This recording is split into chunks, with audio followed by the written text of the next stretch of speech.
உலகெங்கிலும் வாழும் தமிழ் உணர்வாளர்களுக்கு எமது அன்பு கலந்த வணக்கங்களை தெரிவித்துக் கொள்கிறோம். வாழ்வில் முன்னேற்றத்திற்கு அதிகம் உதவுவது ஒழுக்கமா, திறமையா? இதுதான் கேள்வி. இந்த தலைப்பு தான் இன்னைக்கு பட்டிமன்ற நடைபெறும்.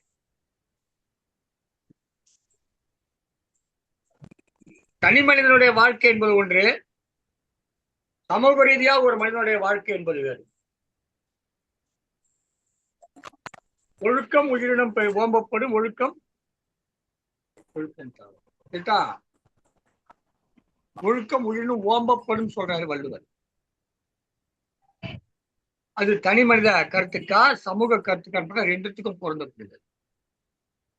இங்க நம்ம வாழ்வில் முன்னேற்றத்திற்கு அதிகம் உதவுவதுன்னு சொன்னாக்கா அது தனி மனித முன்னேற்றமாக எடுத்துக்கொள்ளலாம். சமூக அளவு அடிப்படையில ஒரு மனிதனுடைய ஒரு சமூகத்துடைய முன்னேற்றமாக எடுத்துக்கொள்ளலாம். திறமை மிக்க சில சமூகங்கள் உயர்ந்து ஓங்கி இருக்கின்றன. ஒழுக்கத்தால் உயர்ந்த சில சமூகங்களும் ஓங்கி செழிப்பாக இருந்திருக்கின்றன. இத்தகைய சூழலில இன்றைக்கு இந்த தலைப்பை கொடுத்த இந்த தலைப்பில இந்த அணியில 3 பேரும் அந்த அணியிலே 3 பேரும் பேச இருக்கிறார்கள். திறமையே என்ற அணியில திருமதி சரண்யா அவர்களும், செல்வி இரா மீனாட்சி அவர்களும், திருமதி இரா கலையரசி அவர்களும் பேச இருக்கிறார். ஒழுக்கமே என்ற அணியில தஞ்சாவூரை சேர்ந்த வல்லம் தேவனாட்சி அவர்களும், கோயம்புத்தூரை சேர்ந்த பேராசிரியர் சக்திவேல் அவர்களும், திருமதி ஸ்ரீலதா திருச்சியை சேர்ந்தவர்கள் பேசுகிறீர்கள். இவர்கள் அனைவருமே பட்டிமன்றங்கள் பலவற்றை கண்டவர்கள், பல பட்டிமன்றங்களிலே வென்றவர்கள், திடமாக தங்கள் கருத்துக்களை கூறி எதிர்ப்புகளை கண்டு அஞ்சாமல் நின்றவர்கள். இத்தகைய சிறப்பு வாய்ந்தவர்கள் தான் இன்றைக்கு இந்த பட்டிமன்ற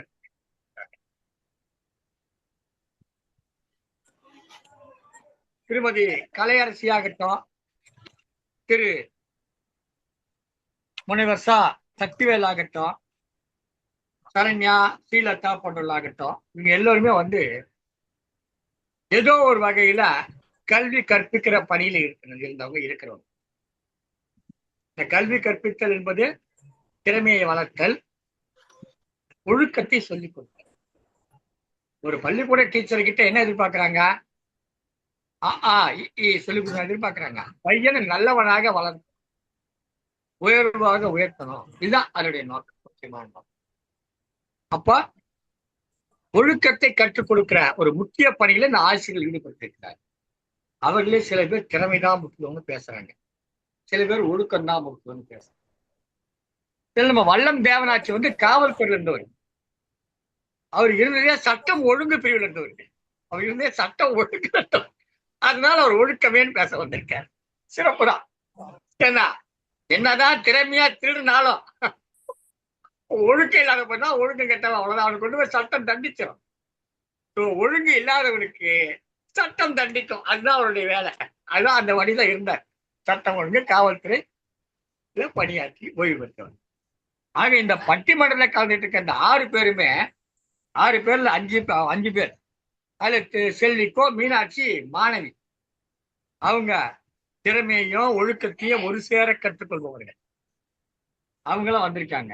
ஆனா அவங்க திறமையன்ற அணியில பேசாங்க. இந்த 6 பேருமே ஏதோ ஒரு வகையில இந்த ஒழுக்கத்திலையும் திறமையிலையும் ரொம்ப இரண்டரை பின்னி சார்ந்தவர்களாக இருக்கிறாங்க. அவங்களுடைய அனுபவத்திலிருந்து ஒழுக்கம் மட்டும் போதாதுங்க, திறமை தாங்க வேணும் அப்படின்னு சொல்லிட்டு திருமதி இரா கலையரசி அவங்க ஒரு பள்ளி ஆசிரியர், தர்மபுரியில ஆசிரியராக இருந்து பணி ஓய்வு பெற்றவர். செல்விக்கோ மீனாட்சி கல்லூரி மாணவியாக இருப்பவர். திருமதி சரண்யா தேனியிலிருந்து வந்திருக்கிறார்கள், அவர்கள் ஆசிரியராக இருக்காங்க. இந்த பக்கத்துல ஏற்கனவே நான் சொன்னது போல கோயம்புத்தூரை சேர்ந்த பேராசிரியர் சக்திவேல் அவர்களும், திருச்சியை சேர்ந்த ஸ்ரீலதா அவர்கள் ஆசிரியராக இருந்து ஒழுக்கத்தை போதித்துக் கொண்டிருப்பவர்கள், திறமையை வளர்த்துக் கொண்டிருப்பவர்கள்.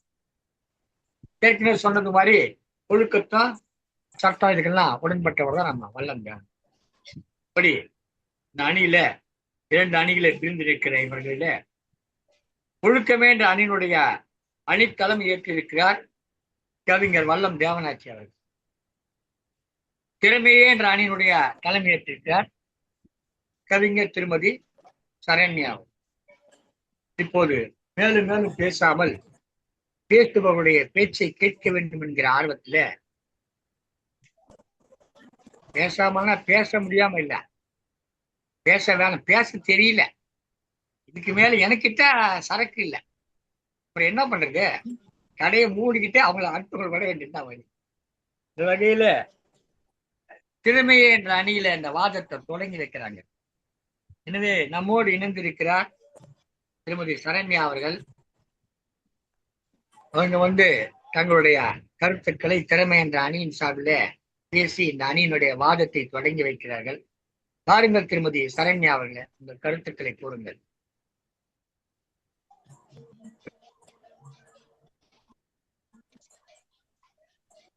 சித்திரை திருவிழா காலங்களில் இனிமையான பட்டிமன்றத்திற்கு உரையாற்ற வந்திருக்கிறேன். அவையோர் அனைவருக்கும் இனிய வணக்கத்தை தெரிவித்துக் கொள்கிறேன். வாழ்வில் முன்னேற்றத்திற்கு அதிகம் உதவுவது திறமையா ஒழுக்கமா? நான் வாழ்வில் முன்னேற்றத்திற்கு அதிகம் உதவுவது திறமையே அப்படிங்கிற தலைப்புல பேச வந்திருக்கேன். திறமைங்கிறது வெற்றிக்கான தகுதி, விடாமுயற்சி வெற்றிக்கான வழி. இந்த இரண்டுமே ஒரு மனிதனிடம் இருந்தால்தான் அவன் எல்லாவற்றையும் வெல்லலாம், வல்லவனாகலாம். என்னுடைய வாழ்க்கையில் நான் திறமைங்கிறத நான் கடின உழைப்பாத்தான் பார்க்கிறேன். ஒரு குறிக்கோளை நோக்கி செல்ல செல்ல அவனுக்கு தன்னம்பிக்கை மிகவும் அவசியம். அந்த தன்னம்பிக்கை எதுல வரும்? உன்கிட்ட இருக்கிற திறமையில தான் வரும். அதை வச்சுதான் நீ திட்டம் போட முடியும். உன் பேச்சிலும் செயலிலும் மற்றவரை வசீகரிக்கிற திறமை வேணும். அதுதான் ஒரு சிறந்த ஆளுமை திறன். அது இருந்தாதான் உன்னை சுற்றி பலர் பேர் கூடுவர், நீயும் வெல்லலாம். ஒரு திறமைங்கிறது எல்லார்ட்டையும் முதலிலே வந்துடாது. அது பிறப்பால் கிடைத்த வரம் தான் நான் சொல்லுவேன். மனிதனோட குணங்கள்லயும் அந்த திறமையோட தொகுப்பா எல்லா திறமைகளும் இருக்கணும். அவன்தான் உண்மையான ஆள்பவன். ஒரு மனிதருக்கு வேணான்னு சொல்லல. அந்த குணத்தை விட நீ வாழ்வில் முன்னேற்றம் அடைவது நாங்க திறமையாத்தான் நாங்க பாக்குறோம். நடிகர் சிவகுமார்னு ஒருத்தர் ரொம்ப ஒழுக்கமானவரு. தன்னோட பிள்ளைகளை ரொம்ப அழகா வளர்த்திருக்காரு. காலையில யோகா செய்யறாரு. உடம்ப ரொம்ப கட்டுக்கோப்பா வச்சிருக்காரு. ஆனா ஒரு பப்ளிக் மீட்டிங்ல ஒரு ரசிகனோட போனை ஒரு போட்டோ எடுக்க வந்தவனை தள்ளி விட்டார். சோ இது அவரோட இத்தனை நாள் கிடைச்ச ஒழுக்கத்துக்கு பரிசா? அந்த நல்ல மனிதர்னா அந்த ரசிகனை கூப்பிட்டு கூட இருந்து ஒரு செல்ஃபி எடுத்து, தம்பி இப்படித்தான் போட்டோ எடுக்கணும்னு சொல்லி கொடுத்து அனுப்பியிருக்கணும். இவர் வாழ்க்கையில இப்படி செஞ்சது இன்று வரை பேசப்படும் பொருளாக இருக்கு. அவர் கவனத்தை பல பேருக்கு ஈர்த்தாரா அவர் வாழ்க்கையில? இல்லவே இல்லை. சுந்தர் பிச்சை அப்படின்னு உங்களுக்கு தெரியும். இந்திய அமெரிக்க வாழ் கணினி தொழில்நுட்ப மேலாளர், சென்னை வாழ் தமிழர். இப்ப கூகுள் முதன்மை செயல் அலுவலர். அவர் என்ன 6 மணிக்கு எந்திரிச்சு 7 மணிக்கு படிச்சு 8 மணிக்கு எக்ஸாம் எழுதுனால இந்த இடத்த பிடிச்சாரா? இல்லவே இல்லை. எழுதின எக்ஸாம திறமையோட எழுதியிருக்காரு. அதனாலதான் இந்த பரிசு அவருக்கு. இன்னும் எத்தனை பேரு? நம்மளோட நிதியமைச்சர், முதல்ல பெண் நிதியமைச்சரா இருந்த நிர்மலா சீதாராமன், வேற யாரு? கமலா ஹாரிஸ், இந்திய வம்சாவளி. உலகையே ஆட்டி வைக்கிற ட்ரம்பையேவும் எதிர்த்து நின்னு போட்டியிட்டாங்க. அவங்களா ஒழுக்கமாக இருந்ததால் மட்டும் இந்த இடத்திற்கு செல்லவில்லை. பட்டம் படித்து பல பாடுபட்டு திறமையோடு அந்த இடத்திற்கு முன்னேறி இருக்கிறார்கள்.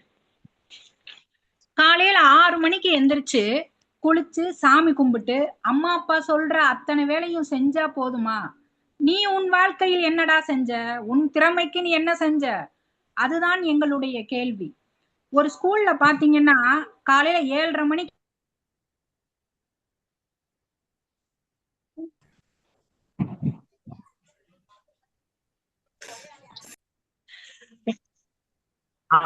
தமிழ் மேட்ரிமோனின்னு ஒரு .com பாத்தீங்கன்னா இப்ப உள்ள பெண்கள்லாம் அதுலதான் பாக்குறதெல்லாம் இந்த வயசுல போய் மேட்ரிமோனி பார்த்தா ஒரு மாதிரி சொல்லுவாங்க, வேண்டாமா விட்டுடுங்க. சரிங்கய்யா, சரிங்க. கரண்ட் வந்த பிறகு கூட என்னோட மீதி உரையை நான் கூறுறேன். சொல்லுங்க, பேசுங்க பேசுங்க. ஓகே. மேட்ரிமோனில பெண்கள்லாம் அதுலதான் வரம் தேடுறாங்க. பாத்தீங்கன்னா அந்த ப்ரொஃபைல்ல பையன் என்ன சிகரெட் பிடிப்பானா இல்ல தண்ணி அடிப்பானான்னு வருது. 1,00,000 சம்பளம் வாங்குறானா, என்ன 5 சென்ட்டுக்கு வீடு வச்சிருக்கானா, இதத்தான் பெண்கள் பாக்குறாங்க. பெண்ணை பெற்றோரும் இதத்தான் பாக்குறாங்க. அந்த படிப்பும் திறமையும் அவனுக்கு எப்படி வந்துச்சு? அவன் படிச்ச பட்டத்தினால வந்த திறமையினால வந்த பணம் தான் அந்த வருமானம். ஒழுக்கம் என்பது உனக்கு வீடளவுதான் புகழை தரும். ஆனா திறமை என்பது வருமானத்தையும் சேர்த்து தரும்.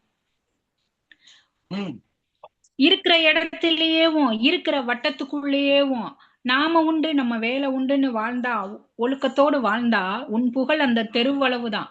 தெருவை தாண்டினால் உன் திறமை மட்டும்தான் உனக்கு நிச்சயமாக கொடுக்கும். ஒழுக்கம் உள்ளவன் திறமையை வச்சு முன்னேறலாம். ஆனா திறமை உள்ளவன் ஒழுக்கத்தை மட்டும் வச்சு ஒருபோதும் முன்னேற முடியாது. எனவே இன்றைக்கு நம்ம நீலகண்ட ஐயாவே பார்க்கலாம். ஒரு இடத்தில் சென்னையில் அமர்ந்து கொண்டே உலகம் முழுவதும் அத்தனை பேருக்கும் கவிதையை தினமும் வாசிச்சு தீர்வு சொல்றார். அதற்கு கிடைத்த பரிசுதான் நாம எல்லாரும். சோ இதற்கு காரணம் அவரது திறமையே. எனவே ஒழுக்கமா? ஒழுக்கம். இதற்கு இது இல்ல, நாங்க ஒழுக்கம். எனவே வாழ்வில் முன்னேற்றத்திற்கு அதிகம் உதவுவது திறமையே. திறமையேன்னு சொல்லி அவையோர் அனைவருக்கும் எனது பணிவார்ந்த நன்றியை தெரிவித்துக் கொள்கிறேன். நன்றி. மகிழ்ச்சி மகிழ்ச்சி மகிழ்ச்சி. அருமையான கருத்துக்களா சொன்னாங்க. ஒரு மனுஷன் வாழ்க்கையில முன்னேறணும்னா அவனுக்கு தன்னம்பிக்கை வேணும். எந்த விதமான திறமையும் இல்லாதவனால் என்ன விதமான தன்னம்பிக்கையை ஏற்றுக்கொள்ள முடியும்னு ஒரு கேள்வி கேட்டாங்க. ஒரு மனுஷன் வாழ்க்கையில எல்லோரும் போற்றத்தக்கவனாக இருக்கணும்னா அவனுக்கு திறமை முக்கியம்னு சொன்னாங்க. நிறைய கருத்துக்களை சொன்னாங்க. திறமை இருந்தா பணம் சம்பாதிக்கலாம், ஒழுக்கம் இருந்தா பூவாவுக்கு கூட வழி இருக்காது. உண்மைதானே? இப்ப ஒரு நேர்முக தேர்வுக்கு போறோம், ஒரு தனியார் பணிக்கே போறேன்னு வச்சுங்களா, என்னப்பா பண்ற கேட்டா, நான் ரொம்ப ஒழுக்கமானவன், நான் யார் பொருளுக்கு ஆசைப்பட மாட்டேன். என்னடா படிச்சிருக்க? அக்கௌண்ட்ஸ் தெரியுமா? கம்ப்யூட்டர் தெரியுமா? என்ன இது தெரியும்? ஜாவா தெரியுமா? என்ன லாங்குவேஜ் தெரியும்னு கேட்பான். அங்க போய் இல்ல சார் எனக்கு அதெல்லாம் தெரியாது சார், ஒழுக்கம் தெரியும் சார்னா வேலை கொடுக்க மாட்டான். அதுதான் சொல்றாங்க, திறமை தான் ஒரு மனுஷனுக்கு முக்கியம். ஒழுக்கம் தெருவு அளவுல அவனை உயர்த்தும், புகழ் கொடுக்கும், நல்ல பையன் பேர் வாங்கி தருமே தவிர உண்மையான பேரை திறமைத்தான் கொடுக்கும். இப்பெல்லாம் மாப்பிள்ளை பாக்குற போது கூட பையனுக்கு குடிப்பானா அதெல்லாம் பார்க்கறது கிடையாது, ஒழுக்கத்தை பார்க்கறது கிடையாது. எத்தனை லட்சம் சம்பளம் வாங்குறான் அவன் சொல்ற போதே என்ன சொல்றான், 18 lakhs per annum அப்படின்றான். அர்த்தம் 1.5 லட்சம். ஆனா அதை விட அதிகமா அன்னைக்கு ஒரு வரன் பார்த்தேன், 1.8 crores per annum அப்படி போட்டு அவனுக்கு பொண்ணு வேணும்னு கேட்டிருந்தது. ஓடி ஓடி கொடுப்பாங்க. அமெரிக்காவிட்ட மாப்பிள்ள 1,07,00,000 சம்பாதிக்காரு ஆண்டு வருமானம். ஆனா அவர் எப்படி செய்யறாரு, என்ன பண்றாரு, குடிப்பாரா, தப்பான வழக்கங்கள் இருக்கா, அங்க ஏதாவது தவறான சேர்க்கையை பார்க்க மாட்டாங்க. இதுதான் அம்மாவனுடைய வாதமாக இருந்திருக்கிறது.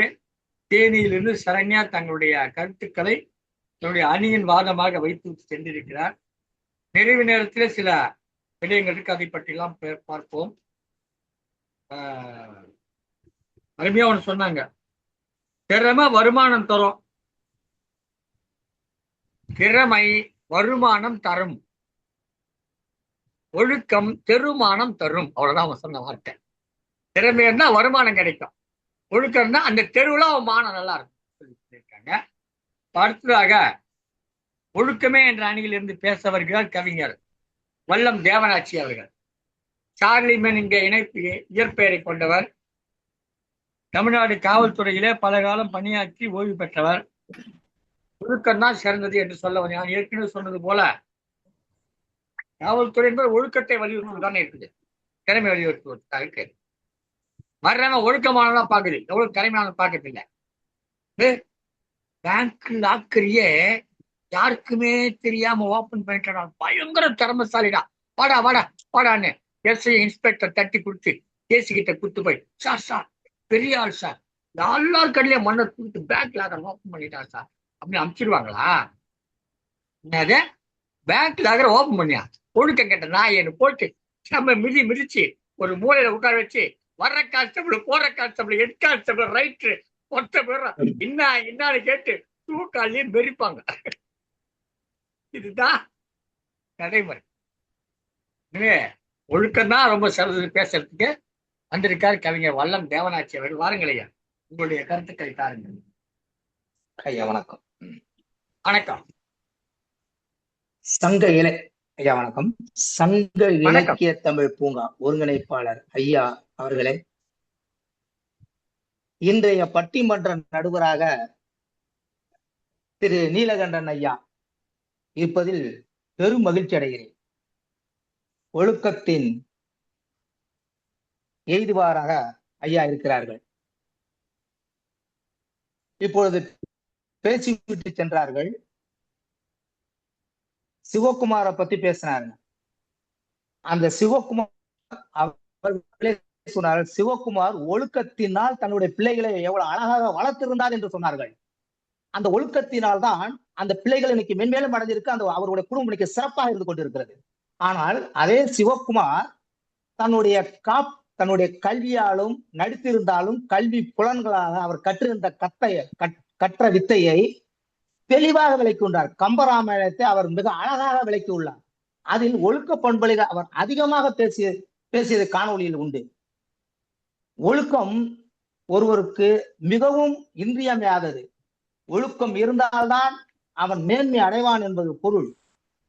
ஒழுக்கத்தில் ஒரு 4 வகையில் எடுத்துக்கொள்ளலாம்.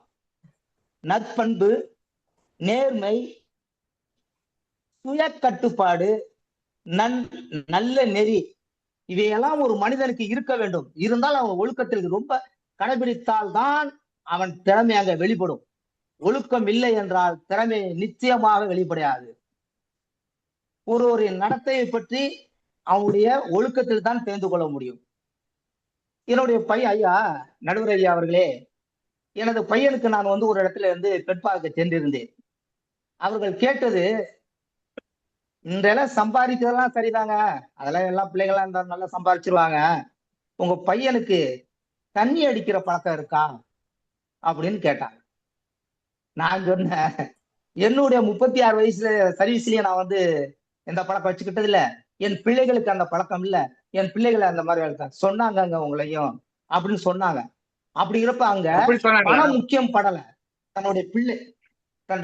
தன்னுடைய பிள்ளை எப்படி வாழ வேண்டும் என்பதற்காக அவர்கள் நீண்ட நாள் அவர்கள் இணைந்து வாழ வேண்டும் என்பது கருத்திற்காக அவர்கள் முக்கியமாக ஒழுக்கத்தின் அங்கே மேன்மையாக கொண்டு இருக்கிறார்கள்.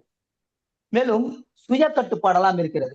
சுய கட்டுப்பாடு தன்னுடைய நிலைமை தவறி நடந்துராமல் இருப்பதற்கான அங்க ஒரு சுய கட்டுப்பாடு இருக்க வேண்டும் என்றால் ஒரு ஆண்டோர்களும் அவர்கள் நன்கு கற்று தெரிந்திருக்க வேண்டும். அந்த ஆண்டோர்கள் அவர்களுக்கு கற்றுக் கொடுப்பார்கள். ஆனால் திறமை தானாக வரும். ஒழுக்கம் இந்த சான்றோரோ ஆன்றோரோ அவர்களிடமிருந்து தான் நாம் கற்றுக்கொள்ள வேண்டும். அவர்கள் ஒரு திறமையான இருந்திருந்தால் என்றாலும் கூட அவன் ஒழுக்கத்தில் நிறைந்தவனாக இருக்கிறான் என்றுதான் பார்ப்பார்கள். ஒரு உதாரணத்திற்காக ஆசிரியர் ஒரு பிள்ளைக்கு படிப்பு அவன் நல்லா படிக்கிறான் என்று சொல்லி விடுவார்கள். ஆனால் அந்த ஒழுக்கத்தை கற்றுக் கொடுப்பதற்கு அவர்கள் எவ்வளவு சிரமப்படுவார்கள் தெரியுங்களா? அந்த ஒழுக்கத்தை கற்றுக் கொடுப்பதுதான் அந்த மாணவனுடைய நிலைமை. அந்த மாணவன் அந்த ஒழுக்கத்தை கற்றுக்கொண்டிருந்தால் மேன்மேல் வர முடியும். ஐயா, ஒழுக்கத்திலே நன்றிக்கு வித்தாகும் நல்லொழுக்கம் தீயொழுக்கம் என்று இடும்பது என்று வள்ளுவனை சொல்லியிருக்கிறார். நன்றியாக அங்க ஒழுக்கத்தை தான் அங்க எடுத்துக்கொண்டிருக்கிறார். வித்தாக சொல்லுகிறார். தீய ஒழுக்கம் தீமையா தான் தரும் என்று சொல்லுகிறார். நல்லொழுக்கம் நன்மையை தரும் என்றே சொல்லிக் கொண்டிருக்கிறார்கள். ஐயா, இதற்கு ஒரு உதாரணமா ஒரு கதை ஒன்று சொல்லலாம். மந்திரியின் மகனுக்கும் ராணி, ராஜாவோட மகள் மனைவி ராணி தன்னுடைய தம்பிக்காக ஒரு வேலை வேண்டும் என்று சொல்லுகிறார். அந்த வேலையை போய் நீ கற்றுக்கொண்டு வரவும் என்று சொல்லுகிறார்கள். சரி என்று அந்த ராஜா சொல்லுகிறார், உன் தம்பிக்கு திறமை இருக்குன்னு சொல்லுகிறவர்களே, ஆனால் அவருக்கு அறிவில்லை என்று சொல்லுகிறார், ஒழுக்கம் இல்லை என்று சொல்லுகிறார். நீங்கள் என்ன இப்படி சொல்லுங்கள், என் தம்பிக்கு வந்து ஒரு வேலையை கொடுத்து பாருங்கள் அப்படின்றார். அதே போல அவருடைய தம்பி தன் மனைவியின் தம்பிக்கு கொடுக்கிறார் ஒரு வேலையை. ஒரு 100 காணி நிலம் இருக்கிறது, அதை போய் என்னன்னு சென்று பார்த்துட்டு வா என்று சொல்கிறார். போய் நிலத்தை பார்த்துக்கிட்டு வந்து, ஐயா நிலத்தை பார்த்துட்டேன், அங்கேயே இருக்குன்றாரு. சரி போய் நிலம் நான் நட்டு விட்டுருக்கா, நான் நட்டாச்சா என்னன்னு பார்த்துட்டு வாங்குறாரு. போய் பார்த்துட்டு ஐயா நட்டாச்சிங்க இருக்குங்க அப்படின்னாரு. திருப்பி அறுவடைக்கு காலம் ஆயிடுச்சான்னு பாக்குறாரு. போய் அறுவடைக்கு காலம் ஆயிடுச்சுன்னு வந்து பாக்குறாரு. இப்படியே ஒவ்வொன்னா போயிட்டு வந்துட்டு கடைசியில அறுவடை முடிச்சு கொள்முதல் கண்டு காசையும் கொண்டாது ஒவ்வொரு இடையும் போயிட்டு வந்து சொல்லிட்டு இருக்காரு. தன்னுடைய மனைவி, என் பையன் தம்பி பாருங்க எவ்வளவு வேலை செஞ்சுட்டு வந்திருக்காரு, இவர் எவ்வளவு திறமையா இருக்காரு, இது வந்து உங்களுக்கு தெரியலையா, ஆனால் என் தம்பிக்கு தான் வேலை கொடுக்குங்கிற. பொறுமா, நியாயம்னு ஒண்ணு இருக்குது, அந்த மந்திரியோட பையனை வர சொல்லுவோம் அப்படின்னு சொல்றாரு. சரி மந்திரி பையனை ஆளை விட்டு மந்திரியோட பையனை வர சொல்றாங்க. ஆனால் முக்கியமா கவனிக்க வேண்டியது நடுவர் அவர்களே, அங்க மந்திரி வரவில்லை, ஆனால் அவருடைய பையன் மட்டும்தான் வருகிறார். இவரிடம் என்ன சொன்னாரோ அதை இவர் சொல்லுகிறார். தம்பி போய் அங்க 100 காணி நிலம் இருக்கிறது, அதை போய் பார்த்துக்கிட்டு வா என்று சொன்னான். ஒரே வார்த்தை நிப்பாட்டி விட்டார். அவன் சென்றான். அங்கு நடந்த அனைத்து விஷயங்களிலும் நற்ற முதல் நெற்கதிர் கட்டி அடித்து கொள்முதல் கண்டு பணத்தை கொண்டாந்து கொடுத்தார். அதை மனைவி சொல்லுகிறார், பாத்தீங்களா இவர் ஒரே வாட்டி போயிட்டு வந்துட்டு வேலையை முடிச்சுட்டு வந்து இதே மாதிரி பண்றாரு, அவன் தம்பி வந்து ஓடி உழைச்சுக்கிட்டே இருந்தானே, எவ்வளவு திறமையா இருந்துச்சு அப்படின்னாரு. அதை சொன்னார், இவருடைய ஒழுக்கத்தின் திறமையால் அவர் அங்கு போய் இருந்து ஒவ்வொன்றையும் வேலையெல்லாம் முடித்து கடைசியில் கொண்டாந்து விட்டு அவருடைய திறமை அல்லது அவருடைய ஒழுக்கத்தின் கட்டுப்பாடு அங்க ஒவ்வொன்றையும் தெரிந்து எல்லாத்தின் நடைமுறையில் பயின்று அவர்களுக்கு எந்த அடக்குமுறையில் செய்யணுமோ அதையெல்லாம் சீரும் சிறப்புமாக கொண்டாந்து கொடுத்திருக்கிறார். எனவே அதில் திறமைப்படவில்லை, அவருடைய ஒழுக்கத்தினுடைய கடமை தான் அங்கு அவரை காப்பாற்றுகிறது என்று சொல்லி அவருக்கு வேலையை கொடுத்தார். இந்த அளவுக்கு தான் அந்த ஒழுக்கம் என்பது வந்து மிகவும் நிரம்பி காணப்பட்டு கொண்டிருக்கிறது. எப்பொருள் யார் யார்வாய் கேட்பினும் அப்பொருள் மெய்ப்பொருள் காண்பது அறிவுன்னு சொல்லியிருக்காரு. அந்த வழியில தான் நம்ம ஒவ்வொன்றும் இன்னைக்கு என்னென்ன ஆராய்ந்து பார்க்கணும். திறமையை வந்து இருக்குன்னா, இப்ப ஐயா ஒரு பயிற்சி கொடுத்தால் அந்த கொடுக்கக்கூடிய ஆசிரியரிடம் ஒழுக்கமாக நடந்து கொள்வார்கள். அப்பொழுதுதான் அவருடைய மேன்மை அடைய வேண்டிய அந்த எண்ணம் உள்ளத்தில் இருக்க வேண்டும். ஐயா இதற்கு ஒரு உதாரணம் சொல்ல வேண்டும் என்றால், நம்முடைய முன்னாள் ஜனாதிபதி ஐயா திரு டாக்டர் ஏபிஜே அப்துல் கலாம் ஐயா இருந்தார்கள், பதவியில் இருந்தார்கள். இருந்தபோது தன்னுடைய ஆசானை போய் பார்க்க வேண்டும் என்ற எண்ணத்தில் அவருடைய தள்ளாட வயதிலும் போய் பார்த்தார். அந்த ஆசானை பார்க்க வேண்டியதற்கு என்ன காரணம்? ஒழுக்கம். அந்த ஒழுக்கத்தின் மேன்மை, அந்த ஒழுக்கம் இருந்தவாசிதான் ஆனால் அவருக்கு திறமை இருந்தது. வானில் போய் நிப்பாட்டி உலகத்தையே அது சிந்தடிக்க வைத்தார். அந்த திறமை வேறு. ஆனால் அந்த ஒழுக்கத்துடைய கடமையை அவர் பற்றி கொண்டதனாலதான் இன்னைக்கு அந்த ஆசிரியரின் போய் அணுகி அவருடைய ஒரு பண்பை பெற்று மகிழ்ச்சியோடு இருந்து சென்றார். வல்லம் தேவனாட்சி தன்னுடைய கருத்துக்களை மிக அழகாக நிறையாக சொன்னார். ஒழுக்கம்தான் ஒரு மனுஷனுக்கு முக்கியம் சொன்னார். நான் பையனுக்கு மாப்பிள்ளை பார்க்க போன போது அங்க சொன்ன போது அவங்க சொன்னாங்க, பையனுக்கு ஒழுக்கம் இருக்காங்க, பசங்க எப்படி சம்பாதிச்சுருவாங்க, ஒழுக்கம் இருக்காங்கன்னு கேட்டதுக்கு இவர் என்ன சொல்லியிருக்காரு, என்னுடைய 36 ஆண்டு கால இதுல நான் ஒரு நாளும் அந்த மாதிரி தவறான வழக்கம் கிடையாது, என் பையனுக்கு அந்த மாதிரி வழக்கம் கிடையாது அப்படின்னு அழகா சொன்னார். ஒரு 2 பேர் போனாங்க, அப்பா பிள்ளை 2 பேரும் போனாங்க. போய் பொண்ணு பார்க்க போனாங்க. இது ஒரு கதை, உங்களுக்கு சம்மந்தம் கிடையாது, ஒரு கதை. பொண்ணு பார்க்க போனாங்க. அங்க இதே மாதிரி கேட்டாங்க. என்ன கேட்டாங்க? பையனுக்கு இந்த வழக்கெல்லாம் உண்டாங்கன்னு கேட்டாங்க. இல்லைங்க, நான் காலையில போயிட்டு வந்துடுவேன், அவன் சாயங்காலம் போயிட்டு வருவான், நாங்க 2 பேரும் வாயில ஹால்ஸ் போட்டு வருவோம், அதனால யாருக்கும் தெரியாதுங்க சொன்னாரு அப்பா. அப்பா சொன்னாரு 2 பேரும் ஹால்ஸ் போட்டு வருவோம், இது தெரியாது. அதே மாதிரி நம்முடைய நடிகர் சிவகுமாரை பற்றி திருமதி சரண்யாவும் பேசினார்கள், திரு வல்லம் தேவநாச்சி அவர்களும் குறிப்பிட்டார்கள். அவர் கம்பராமாயணம் படித்தார் சொன்னார். கம்பராமாயணம் படித்த ஒரு பேசுவது திறமைதான், அது ஒழுக்கம் கிடையாது. அவர் கம்பராமாயணத்தை கற்று பேசுவது திறமைதான், ஒழுக்கம் கிடையாது. அவரு பிள்ளைகளை வளர்த்தது ஒழுக்கம். நான் கம்பராமாயணம் பேசுறதோ அல்லது பல இடங்களில் பேசுவது திறமைதான். அவர் திரைப்படத்துறையில அவர் ஒழுக்கமானவர். ஆனா திரைப்படத்துறையில திறமையை காட்டினால்தான் வெற்றி பெற்றார், ஒழுக்கத்தை காட்டி வெற்றி பெறல இல்லையா? அதனால திறமை அவங்களுக்கு ஒழுக்கமும் திறமையும் சேர்ந்து இருந்திருக்கு, அதை நம்ம மறந்துடக்கூடாது. ஒரு ஆசிரியர்கிட்ட அழகான ஒரு கருத்து சொன்னார். ஆசிரியர்கிட்ட போய் ஒரு மாணவனை சேர்க்கிற போது அவங்க கல்வி மட்டுமல்ல ஒழுக்கத்தை தான் எதிர்பார்க்கிறாங்க அப்படிங்கிற விஷயத்த அழகா சொன்னார். உண்மைதானே? கல்வியை எப்படி வேண்டுமானாலும் பெறலாம், போனா நோட்ஸை படிச்சு கூட தெரிஞ்சுக்கலாம். ஏன் கரஸ்பாண்டன்ஸ் கோர்ஸ் இருக்கு இல்லையா, அஞ்சல் வழி கல்வியில கூட கல்வியை பெற்றுக் கொள்ளலாம். இது எதுவுமே இல்லாம புத்தகத்தை எடுத்து கண்ணதாசன் மாதிரி அவர் என்ன படிச்சாரு? ஒன்னையும் கிடையாது. முத்தமிழ் கலைஞர் எங்க என்ன படிச்சாரு? ஒன்னையும் கிடையாது. அவங்களாம் எல்லா புத்தகத்தையும் படிச்சுட்டாங்க. அவர்கள்லாம் பல பல்கலைக்கழகங்களுடைய துணைவேந்தர் கூட அதிகமாக படித்தவர்களாக இருந்தாங்க அந்த 2 பேரும், இல்லைங்களா? அதனால கல்வி என்பதற்கு தேவையில்லைனா பள்ளிக்கூடத்தில் தான் ஒழுக்கம் கற்றுத்தரப்படுகிறது. அதுக்காக தான் பள்ளிக்கூடத்தில் அமைக்கிறது என்ற கருத்தை மிக அற்புதமாக வலியுறுத்தி இருந்தார். இந்த மந்திரி கதை ஒன்று சொன்னாரு. இப்ப இருக்க மந்திரியா இருந்தா வித்து காசு எடுத்துட்டு போயிட்டு இருப்பான். அவன் புள்ள வந்தான்னா நிலத்தை வித்து காசு எடுத்துட்டு போயிட்டு இருப்பான். அப்ப மந்திரி என்ன பண்ணிருப்பான்? இப்ப இருக்க மந்திரி நெல்லை வித்த காசு எடுத்து போயிருப்பான். உள்ள என்ன பண்ணிருப்பான்? நிலத்தையே வித்து காசு எடுத்து போயிருப்பான். அதான் இன்றைய மந்திரிகளோட நிலைமை. அன்றைக்கு ஏதோ நல்ல மந்திரி போட்டிருக்கேன், காசமாக கொடுத்துருக்காரு, உள்ளே கொடுத்துருக்காங்க.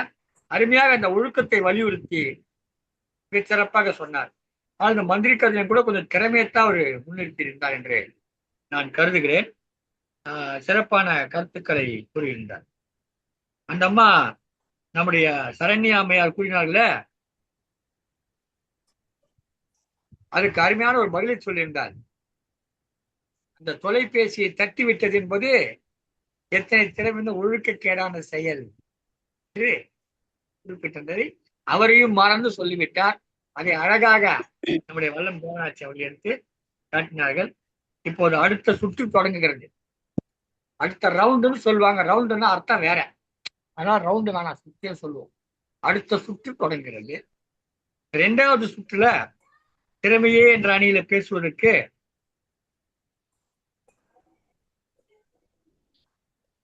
செல்வி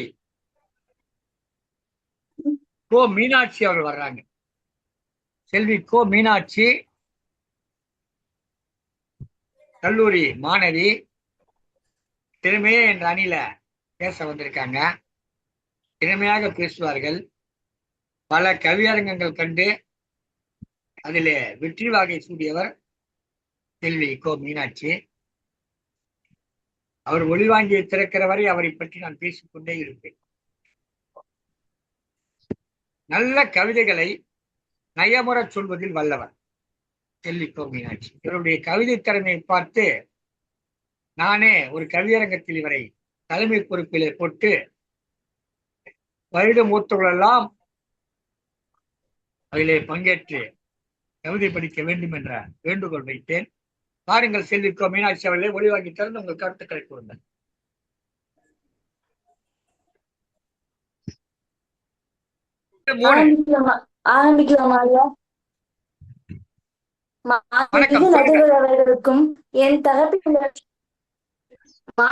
நடுவர்களுக்கும் என் தரப்பில் உள்ள பிற பேச்சாளர்களுக்கும் எதிர்தரப்பு பேச்சாளர்களுக்கும் என் அன்பான வாழ்வில் முன்னேற்றத்திற்கு அதிகம் உதவுவது திறமையே என்ற தலைப்பில் திரிபுண்டனின் நிறைந்த என் கருத்தை உங்கள் முன் வைக்கிறேன். ஒரு மனிதன் பிறக்கும் போது அவனிடம் எதுவும் இல்லை, ஆனால் அவனுக்குள் மறைந்திருப்பது திறமை. அந்த திறமைதான் அவனை சாதாரண மனிதனிலிருந்து சாதனையாளராக உயர்த்துகிறது. உலக வரலாற்றை பார்த்தால் தெரியும், உயர்ந்த இடத்தை அடைந்த ஒவ்வொருவருக்கும் அடித்தளமாக இருப்பது திறமைதான் என்று. நான் ஒரு சின்ன எதிர்தரப்பினர் சொல்வார்கள் ஒழுக்கம் தான் முக்கியம் என்று. நான் ஒரு சின்ன கேள்வி கேட்கிறேன். பள்ளிக்கு நேரம் காத்து வருகிற மாணவன் தேர்வில் வெறும் பேப்பரை திருப்பி கொடுத்தால் அந்த ஒழுக்க மதிப்பை தருமா? ஐயா, கூட மேற்பார்வையாளர் கேட்பார், நேரம் காட்டு வந்தது நல்லதுதான், ஆனால் பதில் எங்கே என்று. ஒரு மனிதன் தினமும் சீக்கிரம் எழுந்து எல்லா விதிமுறைகளையும் கடைபிடிக்கிறான். ஆனால் அவனுக்கு திறமை இல்லை என்றால் அவன் சாதிப்பது என்ன? என்ன நிகழ்ச்சி சொல்கிறேன். ஒரு வகுப்பில் மாணவர்கள் இருக்கிறார்கள். ஒரு ஆசிரியர் சொல்வதை எல்லாம் நோக்க முடியும். ஆனால் பதில் சொல்ல சொன்னால் அப்படியே இருக்கிறார். சொல்வார். இதில் எந்த மாணவனுக்கு ஆசிரியர் முக்கியத்துவம் கொடுப்பார்? பதில் தானே. என்ன புரிகிறது? ஒழுக்கம் உன்னை நல்ல மாணவனாக்கும், ஆனால் திறமைதான் உன்னை முன்னிலையில் நிறுத்தும். திறமை இருந்தாலும் ஒழுக்கம் இல்லை என்றால் ஆனால் திறமை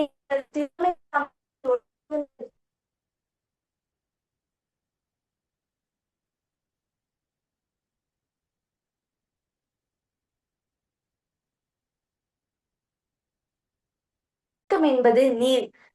இல்லாமல் நீர் ஊற்றினால் மரம் மலருமா? அதுபோல திறமை இல்லாமல் ஒழுக்கம் மட்டும் இருந்தால் முன்னேற்றம் எப்படி வரும்?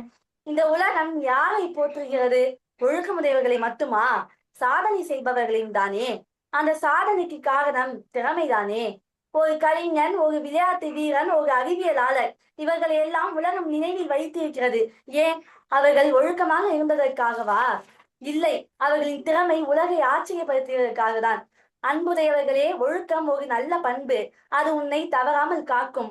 ஆனால் திறமை ஒரு சக்தி, அது உன்னை உயரத்தில் கொண்டு செல்லும். ஏன்? 100 நாள் கவிதை போட்டியில் நானும் கவிஞராக இருக்கிறேன் என்றால் அதற்கும் காரணம் திறமைதானே. ஒழுக்கம் இருந்தால் வகுப்பு தலைவராகலாம். திறமை இருந்தால் மட்டுமே பள்ளி முதன்மையாளர் ஆகலாம். அன்புடையவர்களே, ஒழுக்கம் இல்லாமல் திறமை இருந்தால் அது திசை தெரியாத வலிமை. ஆனால் திறமை இல்லாமல் ஒழுக்கம் இருந்தால் அதன் பயன் இல்லாத அமைதி. முதலில் தேவையானது அந்த உயரத்தை நிலைநிறுத்துவதுதான் ஒழுக்கம். நம் வாழ்க்கையில் சாதாரணமாக வாழ வேண்டுமா, இல்லை உயர்ந்து நிற்க வேண்டுமா? ஒழுக்கம் இருந்தால் நம்மை சிலர் மத்தாழ்த்துவார்கள், ஆனால் திறமை இருந்தால் மட்டுமே திரும்பி பார்க்க முடியும். எனவே வாழ்க்கை திறமையே சொல்லி எந்தவித மையமும் இல்லை என்று கூறி நல்லதொரு வாய்ப்பிற்கு நன்றி கூறி விடுப்பேன். நன்றி, வணக்கம். அருமையா பேசுனீங்க. திறமைதான் முக்கியம். ஒழுக்கம் வந்தால் உயர்ந்துவிட முடியாது என்பதை ஆணித்தரமான தன்னுடைய கருத்துக்களால், தன்னுடைய வாதங்களால் சொல்லி மீனாட்சி அவர்கள் முன்வைத்தார். வெறும் ஒழுக்கத்தை மொத்தம் எப்படி ஒருத்தன் உயர்த்தோன்னு கேட்டேன். உண்மைதான். ஒழுக்கம் இருந்தா கவுன்சிலர் ஆகணும், திறமை இருந்தா எம்எல்ஏ மந்திரி ஆகணும். உண்மைதான். ஒழுக்கம்னா உள்ளூர்ல பார்த்து ஐயோ பாவம் நல்ல மனுஷன் ஓட்டு போடுவாங்க. அதுக்கப்புறம் திறமை இருந்தாக்கா நீங்க அடுத்தடுத்த கட்டத்துக்கு போய் இன்னும் பெரிய இடத்துக்கு போகலாம். இதான் அந்த ஒழுக்கத்தின் மூலமாக நாம, திறமையின் மூலமாக நாம் தெரிந்து கொள்ளக்கூடிய செய்திகள். மிக அருமையாக பேசினார் செல்விக்கோ மீனாட்சி. வாழ்த்துக்களம்மா. அடுத்ததாக பேச வருகிறார் ஒழுக்கமே என்ற அணியிலிருந்து திருமதி ஸ்ரீலதா அவர்கள். திருச்சி மன்னச்சநல்லூரிலே பள்ளி ஆசிரியராக பணியாற்றி கொண்டிருக்கிறார். அம்மையார் ஸ்ரீலதா அவர்களை அன்போடு அழைக்கிறேன். வாருங்களம். வணக்கம் ஐயா. வணக்கம். மதிப்பிற்குரிய நடுவர் ஐயா அவர்களுக்கும் எனது குழுவினர் மற்றும் எதிரணி நண்பர்கள் அனைவருக்கும் என் வணக்கங்கள். வாழ்வில் முன்னேற்றத்திற்கு அதிகம் உதவுவது திறமையா ஒழுக்கமா? கண்டிப்பா ஒழுக்கம்தான். திறமைய பத்தி நிறைய எதிரணி நண்பர்கள் நிறைய பேசினாங்க. இப்போ திறமை ரொம்ப முக்கியம் தான் நம்ம வாழ்க்கையில. ஆனா அந்த திறமைய நம்ம ஒழுக்கமா அதை வெளிப்படுத்தணும். இப்போ திறமையா இருக்கிறவங்க எல்லாருமே ஒழுக்கமா இருந்தாதான் உலகம் போற்றும். ஒழுக்கம் இல்லாம அவங்க திறமைய மட்டும் வச்சுட்டு அவங்க ஒழுக்கம் இல்லாம இருந்தா அவங்கள உலகம் போற்றுமா? கிடையாது. உலகம் அவங்களை ஏசும். இப்போ நம்ம அதுக்கு நான் ஒரு உதாரணமா, இப்போ ஒரு ஃபெராரி கார்ல ஒரு டிரைவர் ஓட்டுறாரு. அவருக்கு ரொம்ப திறமையா ஓட்டுறாரு. ஆனா அவர் சாலை விதிகளை மதிக்காம போனா என்ன ஆகும்? ஒரு மரத்துலதான் போய் மோதும். திறமை நம்மள வேகமா உச்சத்துக்கு கொண்டு போகலாம். ஆனா உச்சத்துல கண்ணியத்தோடு நிலைச்சு நிக்க வைக்கிறது ஒழுக்கம் மட்டும்தான்.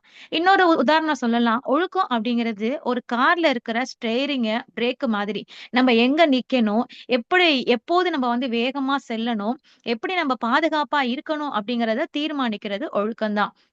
ஒரு மனுஷனோட வாழ்க்கையில வெற்றிக்கு ஒழுக்கம் தான் ரொம்ப அவசியம். ஒழுக்கத்த நம்ம ஒரு பட்டத்துக்கு நம்ம ஒப்பிடலாம். பட்டம் பறக்கும்போது அத தாங்கி பிடிக்கிற ஒரு நூலுக்கு நம்ம வந்து ஒப்பிட்டு சொல்லலாம். பட்டம் எப்படி அதோட நூலோட கட்டுப்பாட்டுல இருக்கோ, நம்மளுடைய வாழ்க்கையும் நம்மளோட அந்த ஒழுக்கத்தோட கட்டுப்பாட்டுல தான் இருக்கு. ஆம், இப்போ ஒழுக்கம் வந்து ஒரு கதவ திறக்க உதவும். ஆனா, அந்த வீட்டிற்குள்ள போயி மரியாதையா வாழ வைக்கிறது எது? ஒழுக்கம் தான். காலப்போக்குல பார்த்தீங்கன்னா, இப்ப இருக்க காலகட்டத்துல தொழில்நுட்பமும், சூழலும் மாறும். சோ அப்ப மாறும்போது திறமை வந்து பயனற்று போகலாம். ஒழுக்கத்தோட குணம் தான் காலத்தால அழியாது. நம்ம ஒழுக்கத்தோட இருக்கும்போது புதிய விஷயங்கள நம்மளால கற்க முடியும். இப்போ ஒரு வேலைய செய்றதுக்கு திறமையான ஆள நம்ம கூப்பிட்டாலும், ஆனா சொன்ன சொல்ல தவறாம செய்யக்கூடியதான ஒழுக்கமான ஒரு ஆள தானே இந்த உலகம் தேடும். அப்படித்தானே நம்ம ஒரு ஆள கூப்பிடுவோம். இப்போ இந்த இந்த வலைத்தளத்துல கூட இப்ப அனுதினமும் கவிதைகள பட்டிமன்றங்கள்ல போடுறாங்க. திறமையானவர்கள தேடுறாங்க. அது ஒழுக்கத்தோட இந்த நேரத்துல வாங்க, இந்த நேரத்துல பதிவிடணும். அந்த ஒழுக்கமுறை இருக்கு இல்லையா? அந்த ஒழுக்கமுறையில நம்ம தானே இப்போ போடுறோம். அந்த ஒழுக்கம் மட்டும் தான் ஆ ஒரு மனிதன ஒரு முன்னேற்றத்திற்கு உதவுது. இப்போ நம்ம இந்த உலகத்துல 2 பேரு தான் இருப்பாங்க. ஒண்ணு யாரு அப்டின்னா திறமையானவங்க, இன்னொன்னு ஒழுக்கமானவங்க. இப்போ ஒரு வேலைக்கு ஒரு ஆபீஸ்க்கு மதியம் 2 மணிக்கு ஒருத்தவங்க வராங்க. அவங்க ரொம்ப ஸ்மார்ட்டா வேலை செய்றவங்க. அதே காலையில 9 மணிக்கெல்லாம் வந்து கரெக்ட்டா சீட்ல அ உட்கார ஒரு ஆளு, ஒழுக்கமான ஒரு ஆள் இருக்காங்க. இப்ப மேனேஜர் பார்த்தாங்க அப்டின்னா யாருக்கு பதவி குடுப்பாங்க? கண்டிப்பா ஒழுக்கமா இருக்கிற ஒரு ஆளுக்கு தான். இல்லையா? திறமைங்கிறது நமக்கு புகழ கொடுக்கும். ஆனா ஒழுக்கங்கிறது நமக்கு ஒரு சம்பளத்த கொடுக்கும். ஒழுக்கம் மனுஷன வச்சா தான் திகழ முடியும். திறமைய மட்டும் வளர்த்துக் கொண்டுட்டு இருக்க முடியாது. நம்ம அரசு ஒழுக்கத்தையும் நம்ம கவனம் செலுத்தணும். இப்ப அதாவது திறமைங்கிறது ஒரு அழகான முகமூடி மாதிரி. ஒரு நிகழ்ச்சியில நம்ம அழகா காட்டும். ஆனா ஒழுக்கம் அப்படிங்கிறது நம்மளுடைய முகம்தான். கண்ணாடிய உடைச்சாலும் அந்த முகம் மாறாது. திறமை காலத்துக்கு அது வறண்டு போயிரும். ஆனா ஒழுக்கம் இருக்கிற இடத்துல தான் நம்மளுடைய வாழ்க்கைய பசுமையா மாத்தும். திறமை தற்காலிக புகழ கொடுக்கும். ஒழுக்கம் தான் நிரந்தர பதவிய கொடுக்கும். திறமையால நீ ஊர்ல ஃபேமஸ் ஆகலாம். ஆனா ஒழுக்கத்தால மட்டும் தான் வரலாற்றுல நிலைச்சு நிக்க முடியும். இப்போ திறமைய வச்சுக்கிட்டு ஊர சுத்துறத விட, ஒழுக்கத்த வச்சுக்கிட்டு உலகத்த ஆளுங்க. என்ன பொறுத்தவர நம்மளுடைய வாழ்க்கை முன்னேற்றத்திற்கு அதிகம் உதவுவது ஒழுக்கம் மட்டும் தான். வாய்ப்பளித்தமைக்கு நன்றி ஐயா. அருமை அருமை அருமை. ஒழுக்கத்தை பற்றி மிக அழகாக பேசினார்கள். என்னதான் திறமை இருந்தாலும் ஒழுக்கம் இல்லாதனால உலக புகழ் பெற முடியாது, காலம் கடந்த புகழை பெற முடியாது. அதாவது புகழ் 2 இருக்குது.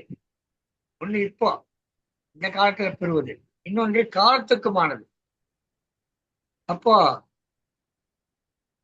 ஒழுக்கமுள்ளவனால் தான் காலத்துக்குமான புகழை பெற முடியும். மிக அழகாக சொல்லிவிட்டு சென்றார். நன்றி.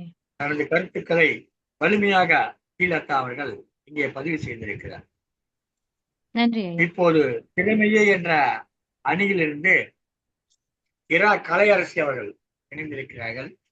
ஒரு பள்ளியிலே ஆசிரியராக பணியாற்றி ஓய்வு பெற்றவர். தன்னுடைய திறமையால் பல்வேறு சாதனைகளை புரிந்தவர். இலக்கிய துறையாகட்டும், ஆசிரியர் துறையாகட்டும், கலைத்துறையாகட்டும், பல துறையிலும் தன்னுடைய திறமையை நிலைநாட்டியவர். இப்போது இங்கே திறமையே என்று பேச வந்திருக்கார். வாருங்கள் திருமதி இரா கலையரசி அவர்களே, உங்களுடைய கருத்துக்களை போதும்.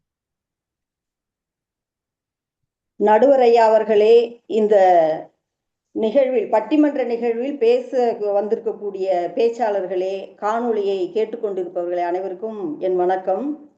வாழ்வில் முன்னேறுவதற்கு அதிகமா நமக்கு தேவையானது திறமைதான் அப்படின்னு பேசுறதுக்காக நான் வந்திருக்கேன். திறமை அப்படிங்கிறது எல்லார்கிட்டையுமே ஒளிஞ்சுக்கிட்டு இருக்குது. அந்த ஒளிந்து இருக்கக்கூடிய திறமையை வெளிப்படுத்துவதற்கு அவர்கள் அதிகமான முயற்சியை எடுத்துக்கொள்ள வேண்டும். முயற்சி, விடாமுயற்சி, நம்பிக்கை இதெல்லாம் இருந்தாதான் அவங்க திறமை வெளியே வருது. அவங்க திறமை வெளியில வரும்போது அவங்க கொஞ்சம் உயர்ந்த நிலைக்கு வராங்க. செல்வம் சேமிப்பதற்கும் மற்றவர்களுக்கு அறிமுகம் ஆகிறதுக்கும் ஒரு காரணமா இருக்கிறது அந்த திறமை. ஒழுக்கம் மட்டுமே இருக்கிறவங்க அந்த வீட்டுக்குள்ளேயும் அந்த ஊருக்குள்ள மட்டும் தெரிஞ்சவங்களா இருப்பாங்க. அதையும் தாண்டி திறமை மிகுந்தவர்கள் மட்டும்தான் உலகமே தெரிஞ்சவங்களா வளர்ந்து வராங்க. திறமையால் மட்டுமே அவர்கள் பண உதவியெல்லாம் பெற முடியும். ஒழுக்கம்னு ஒரு நன்னடத்தை சான்றை எடுத்துட்டு போயிட்டு ஒரு அலுவலகத்துல எனக்கு பணி கொடுங்க அப்படின்னு கேட்டா அந்த பணியில நாம சேர முடியுமா? நன்னடத்தை சான்று நல்லவன் அப்படின்னு சொல்லலாம், ஒழுக்க முடியவன் மட்டும்தான் சொல்லலாமே தவிர உங்ககிட்ட என்ன திறமை இருக்குன்னு தான் கேட்பாங்க ஒரு பணியை கொடுக்கறது. எந்த திறமையும் இல்லை, நான் ஒழுக்கமா இருப்பேன் அப்படின்னு சொன்னா எந்த பணியுமே கிடைக்காது. அந்த திறமையை வளர்த்தி கொள்ள நாம் பிறந்தோம், வாழ்ந்தோம், முடிந்தோம் என்று இல்லாமல் நம்மளையும் நாம இந்த உலகம் நம்மளை திரும்பி பார்க்கணுன்ற அதிகமான முயற்சியை எடுத்துக்கிறவங்க கிட்ட ஒழுக்கம் அப்படிங்கிற ஒரு நிலைமையை அவங்க திரும்பி பார்க்கறது இல்லை. அவங்க அந்த முன்னேற்றத்திற்கான பாதையிலேயே அதிக உழைப்பை செலுத்திக்கிட்டு போறாங்க. ஆனா இயல்பா அவங்க ஒழுக்கமான ஒரு நிலைமையில போயிட்டு இருப்பாங்க. அந்த ஒழுக்கத்தை தனி சிறப்பு கொடுக்கறது கிடையாது. அவங்களுடைய திறமைக்கும் உழைப்பிற்கும் நம்பிக்கைக்கும் தான் முக்கியத்துவம் கொடுக்குறாங்க. அவங்க கனவு காண்றாங்க. திறமையானவங்க ஒரு கனவு காண்றாங்க, ஒரு லட்சியத்தை எடுத்துக்கிறாங்க. அதுல நாம வெற்றி அடையணும், நம்மளுடைய பேரும் புகழும் பலருக்கும் தெரியணும் அப்படின்னு நினைக்கிறாங்க. மேகம் திரண்டு வரும்போது மழை வரும்னு எதிர்பார்ப்போம், அது திடீர்னு களைஞ்சி போயிடுது. அப்படிதான் ஒருத்தர் காணக்கூடிய அந்த கனவு களையலாம். கனவு களைஞ்சி போகக்கூடிய அந்த சூழ்நிலையில் கூட விடா நம்பிக்கையோடு அதிகமான முயற்சியை எடுத்துக்கொள்ளும் போது அந்த கனவில் நாம் வெற்றி அடைய முடியும். ஒழுக்கம் இருந்தாலே சிறப்பா வாழ்ந்துட முடியும், மேன்மையா வாழ முடியும் அப்படின்றதெல்லாம் ஒரு தவறான கருத்து. நான் பெண் பார்க்க போனேன், என் மகன் ரொம்ப ஒழுக்கமானவன் அப்படின்றதுனால பெண் கொடுக்க மாட்டாங்க. ஒழுக்கம் ஒரு பக்கம் இருந்தாலும் நீங்க என்ன படிச்சிருக்கிறீங்க, ஆண்டு மாச வருமானம் என்ன சொத்து சேமிச்சு வச்சிருக்கீங்க, இப்படியெல்லாம் ஒரு கேள்வியை கேட்குறாங்க. அப்போ அதிகமான சொத்து, இந்த வருமானம், பேரும் புகழும் இருக்கும்போது அவங்க கிட்ட இருக்கிற அந்த ஒழுங்கீனமான செயல்பாடை பத்தி பொருட்படுத்துறதே இல்லை. யார் தான் இந்த காலத்துல இப்படி இல்லை அப்படி இல்லைன்னு சொல்லி பெண் கொடுக்க தயாரா இருப்பாங்க. இந்த இடத்துல ஒரு உயர்வு, வாழ்க்கை தரம், இந்த மாதிரி நிலைமையை எதிர்பார்க்கிறாங்க. ஒழுக்கம் வரலாற்றில் இடம் பிடிக்கும் அப்படின்ட்டு பேசிட்டு போனாங்க. இதுக்கு முன்னாடி பேசினவங்க வரலாற்றில் இடம் பிடித்தவர்கள் எல்லாருக்கும் ஒழுக்கத்தை பத்தி ஒரு பக்க அளவில் வரலாறு கிடையாது. அவங்க ஒழுக்கத்தை பத்தியே அங்க பேசுறது இல்லை.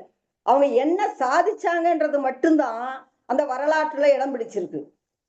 அவங்க சாதனை பாதையை நோக்கி போகும்போது ஒழுங்கீனமான செயல்பாடுகளை பத்தி சிந்திக்க அவங்களுக்கு நேரம் இல்லை. அவங்க முன்னேற்றத்திற்கான என்னென்ன வழிமுறைகளை கடைபிடிக்க வேண்டும்ன்ற ஒரே சிந்தனையில தான் அவங்க இருக்கிறாங்க. வாழ்க்கையில முன்னுக்கு வந்துடுறாங்க. பலரும் அறியும்படியான ஒரு உயர்ந்த தகுதிக்கு அவங்க வராங்க. திறமை நம்ம கிட்ட எல்லாருக்குமே இருக்கு. திறமை அதை பயன்படுத்தும் விதத்தில் தான் அது பிரதிபலிக்கும். இந்த குத்துச்சண்டை வீரர் எல்லாருக்கும் நமக்கெல்லாம் தெரியும், ப்ரூஸ்லி. அவரு பிறவியிலேயே 2 காலும் 2 அளவில் இருந்ததாம். ஒரு அங்குலம் குறைவாக இருந்தது வலது கால் அப்படின்ட்டு தகவல் இருக்கு. அந்த 2 கால் அளவுகளையே அவர் பொருட்படுத்தாம அந்த குத்துச்சண்டையில நாம முன்னுக்கு வரணும் அப்படின்னு அதுல ஒரு ஆர்வம் ஏற்பட்டு அதுக்கான பயிற்சியில ஈடுபட்டு இருக்கிறார். அவருக்கு அந்த பயிற்சியிலலாம் ஈடுபட்டு அந்த பணியை அவர் செஞ்சிட்டு இருக்கும்போது உடல்நிலை சரியில்லை, முதுகு வலி வந்துடுச்சாமா அவருக்கு.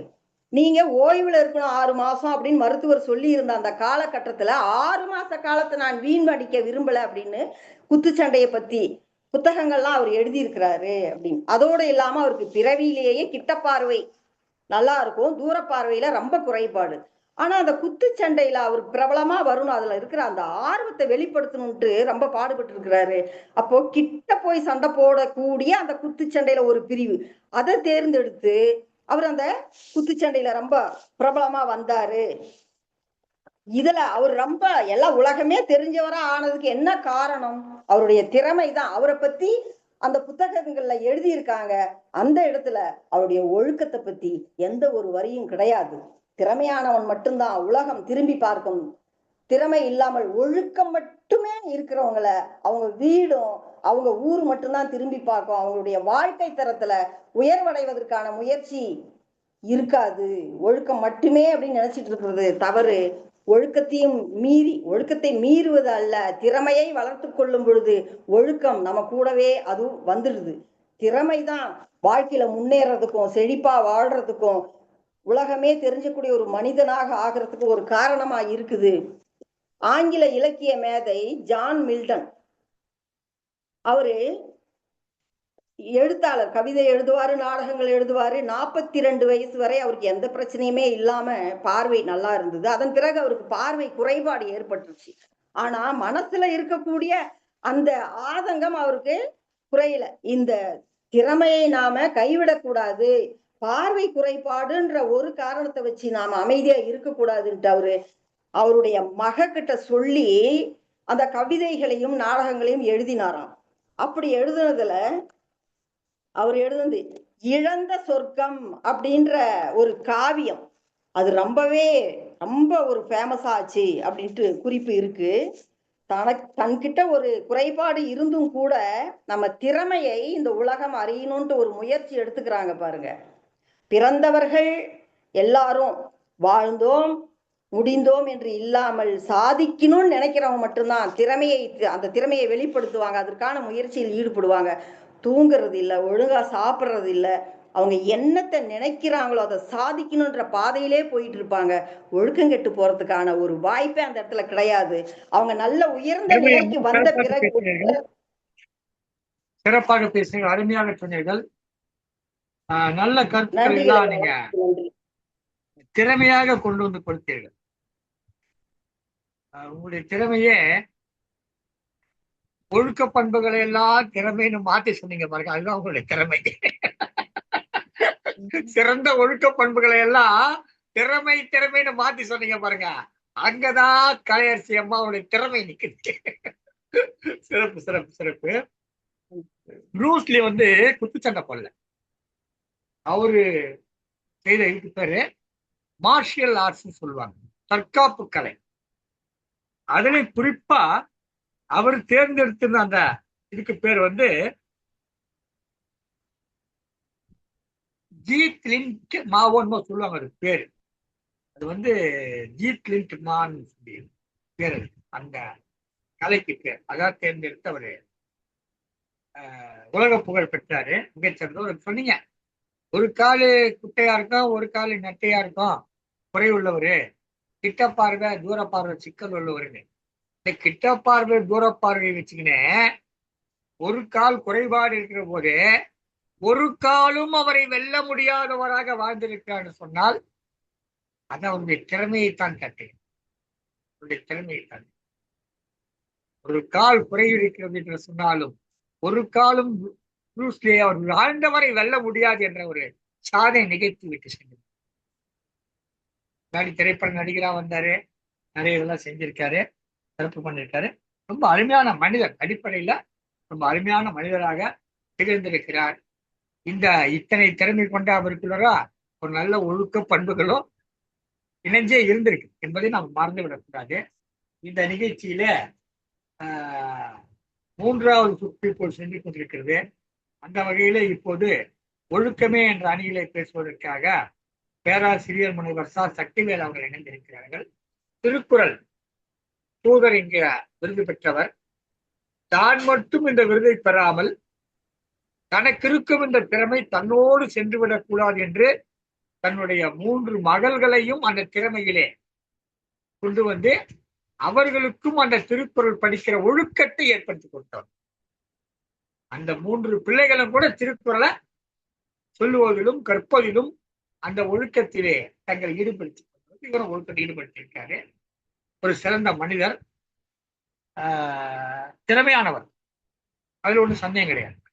ஏன்னா ஒரு பேராசிரியர் ஒரு கல்லூரியில பணிபுரிந்து கொண்டிருக்காருன்னு சொன்னால் திறமை இல்லாமல் இத்தனை ஆண்டுகள் அவர்கள் பணியாற்ற முடியாது. ஆனால் அதே நேரத்தில் மிகுந்த ஒழுக்கத்தின் காரணமாக அவர் சிறந்து விளங்கி கொண்டிருக்கார் சொல்லி அவர்களை இப்போது இந்த அவையிலே ஒழுக்கமே என்ற அணியினுடைய 3வது சுற்று நிறைவு பேச்சாளராக அழைக்கிறேன். வாருங்கள். நன்றிங்க ஐயா. அனைவருக்கும் இனிய திருக்குறள் வணக்கம். அகர முதல எழுத்தெல்லாம் ஆதிபகவன் முதற்றே உலகு. சங்கத்தமிழ் தொலைக்காட்சியும் ஜெர்மனி தமிழருவி வானொலி நிலையமும் இணைந்து நடத்தும் அருமையானது ஒரு பட்டிமன்றம்.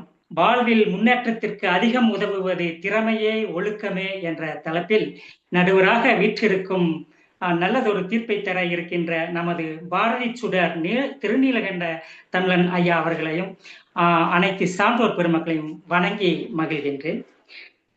முதலில் இதுவரை சொன்னவர்களுக்கு, பேசியவர்களுக்கு ஒரு நிமிடத்தில் ஒரு பதில் உரையை கொடுத்துவிட்டு எனது உரையை கூற இருக்கின்றேன். முதலில் பேசிய சரண்யா அவர்கள் பேசினார்கள், திறமைதான் முக்கியம் என்று சொல்லி, கடின உழைப்பு, தன்னம்பிக்கை என்று சொல்லி, வல்லவர் நல்லவர் என்று எதுகை மோனையோடு வாசித்தார். நடிகர் சிவகுமாரை பற்றி திறமையானவர் என்று சொன்னார். அந்த இடத்தில் ஒரு செயலை குறிப்பிட்டு சொன்னார். அந்த செல்போன் எடுக்கும் பொழுது அவரை எல்லோரும் தூற்றினார்களே என்று பார்த்தீர்களா? அதுதான், என்னதான் திறமை இருந்தாலும் அவர் ஒரு சிறு ஒழுக்கம் தவறி, அதாவது சிறு இடத்தில் அந்த ஒழுக்கத்தை தவற விட்டதால் அவரது பெயருக்கு களங்கம் ஏற்பட்டு விட்டது. பார்த்தீர்களா? என்னதான் திறமையாக இருந்தாலும் அதைத்தான் நாம் பார்க்க வேண்டும். அதே போல எல்லோருமே பேசினார்கள் இந்த திருமண இணையதளத்தை பற்றி. திருமணம் பார்க்கும் பொழுதெல்லாம் இப்பொழுதுதான் பார்த்தால் வருமானத்தை பற்றி தான் பார்க்கிறார்கள், திறமையைத்தான் பார்க்கின்றார்கள் என்று இப்பொழுது அவர்கள் கூட சொன்னார்கள். ஆனால் பாருங்கள், திறமை வருமானம் மட்டும்தான் பார்க்கின்றீர்கள், அதனால் விவாகம் நடக்கின்றது, உடனே விவாகரத்தும் ஆகின்றது. ஆனால் நீங்கள் ஒழுக்கத்தை பார்த்திருந்தால் அது விவாகம் மட்டுமே நடக்கும், விவாகரத்து ஆகாது. அதனால் ஒழுக்கமே சிறந்தது என்று திருமணத்திற்கு எல்லோரும் அதையே சொல்ல, வருமானத்தை பார்க்கிறாங்க, தண்ணி அடிச்சா பரவாயில்லை என்ற காலம் மாறிக்கொண்டிருக்கின்றதுக்கு தகுந்த போது நாம் மாறக்கூடாது, ஒழுக்கத்தை மேம்படுத்த வேண்டும். அதே போல மீனாட்சி அவர்கள் சொன்னார்கள், சாதனை படைக்க திறமை வேண்டும் என்று சொன்னார்கள். திறமை இருக்கும் மாணவன் தான் அவன் நேரம் கழித்து ஒழுக்கம் தவறி தேர்வுக்கு வந்தால் விட்டு விடுவார்களா? சொன்னார்கள், திறமை இருந்தால் வெற்றியின் வரிசையில் நிறுத்தும் என்று. உண்மைதான். ஆனால் ஒழுக்கம் இருந்தால் வெற்றி வரிசையில் அல்ல, வெற்றியின் முதலில் நிறுத்தும். அதை ஞாபகப்படுத்துங்கள். அதே போல திறமையானவர்கள், வென்றவர்கள் எல்லாம் உலகம் போற்றும். ஒழுக்கமானவர்கள் இல்லாமல் இருந்தால் அவர்கள் உலகம் தூற்றும். அதே போல கலையரசி அம்மா போய் இறுதியாக சொன்னார்கள், ஒழுக்கத்தோடு வாழ்ந்தவர்கள் இந்த உலகம் போற்றுகிறதா என்று.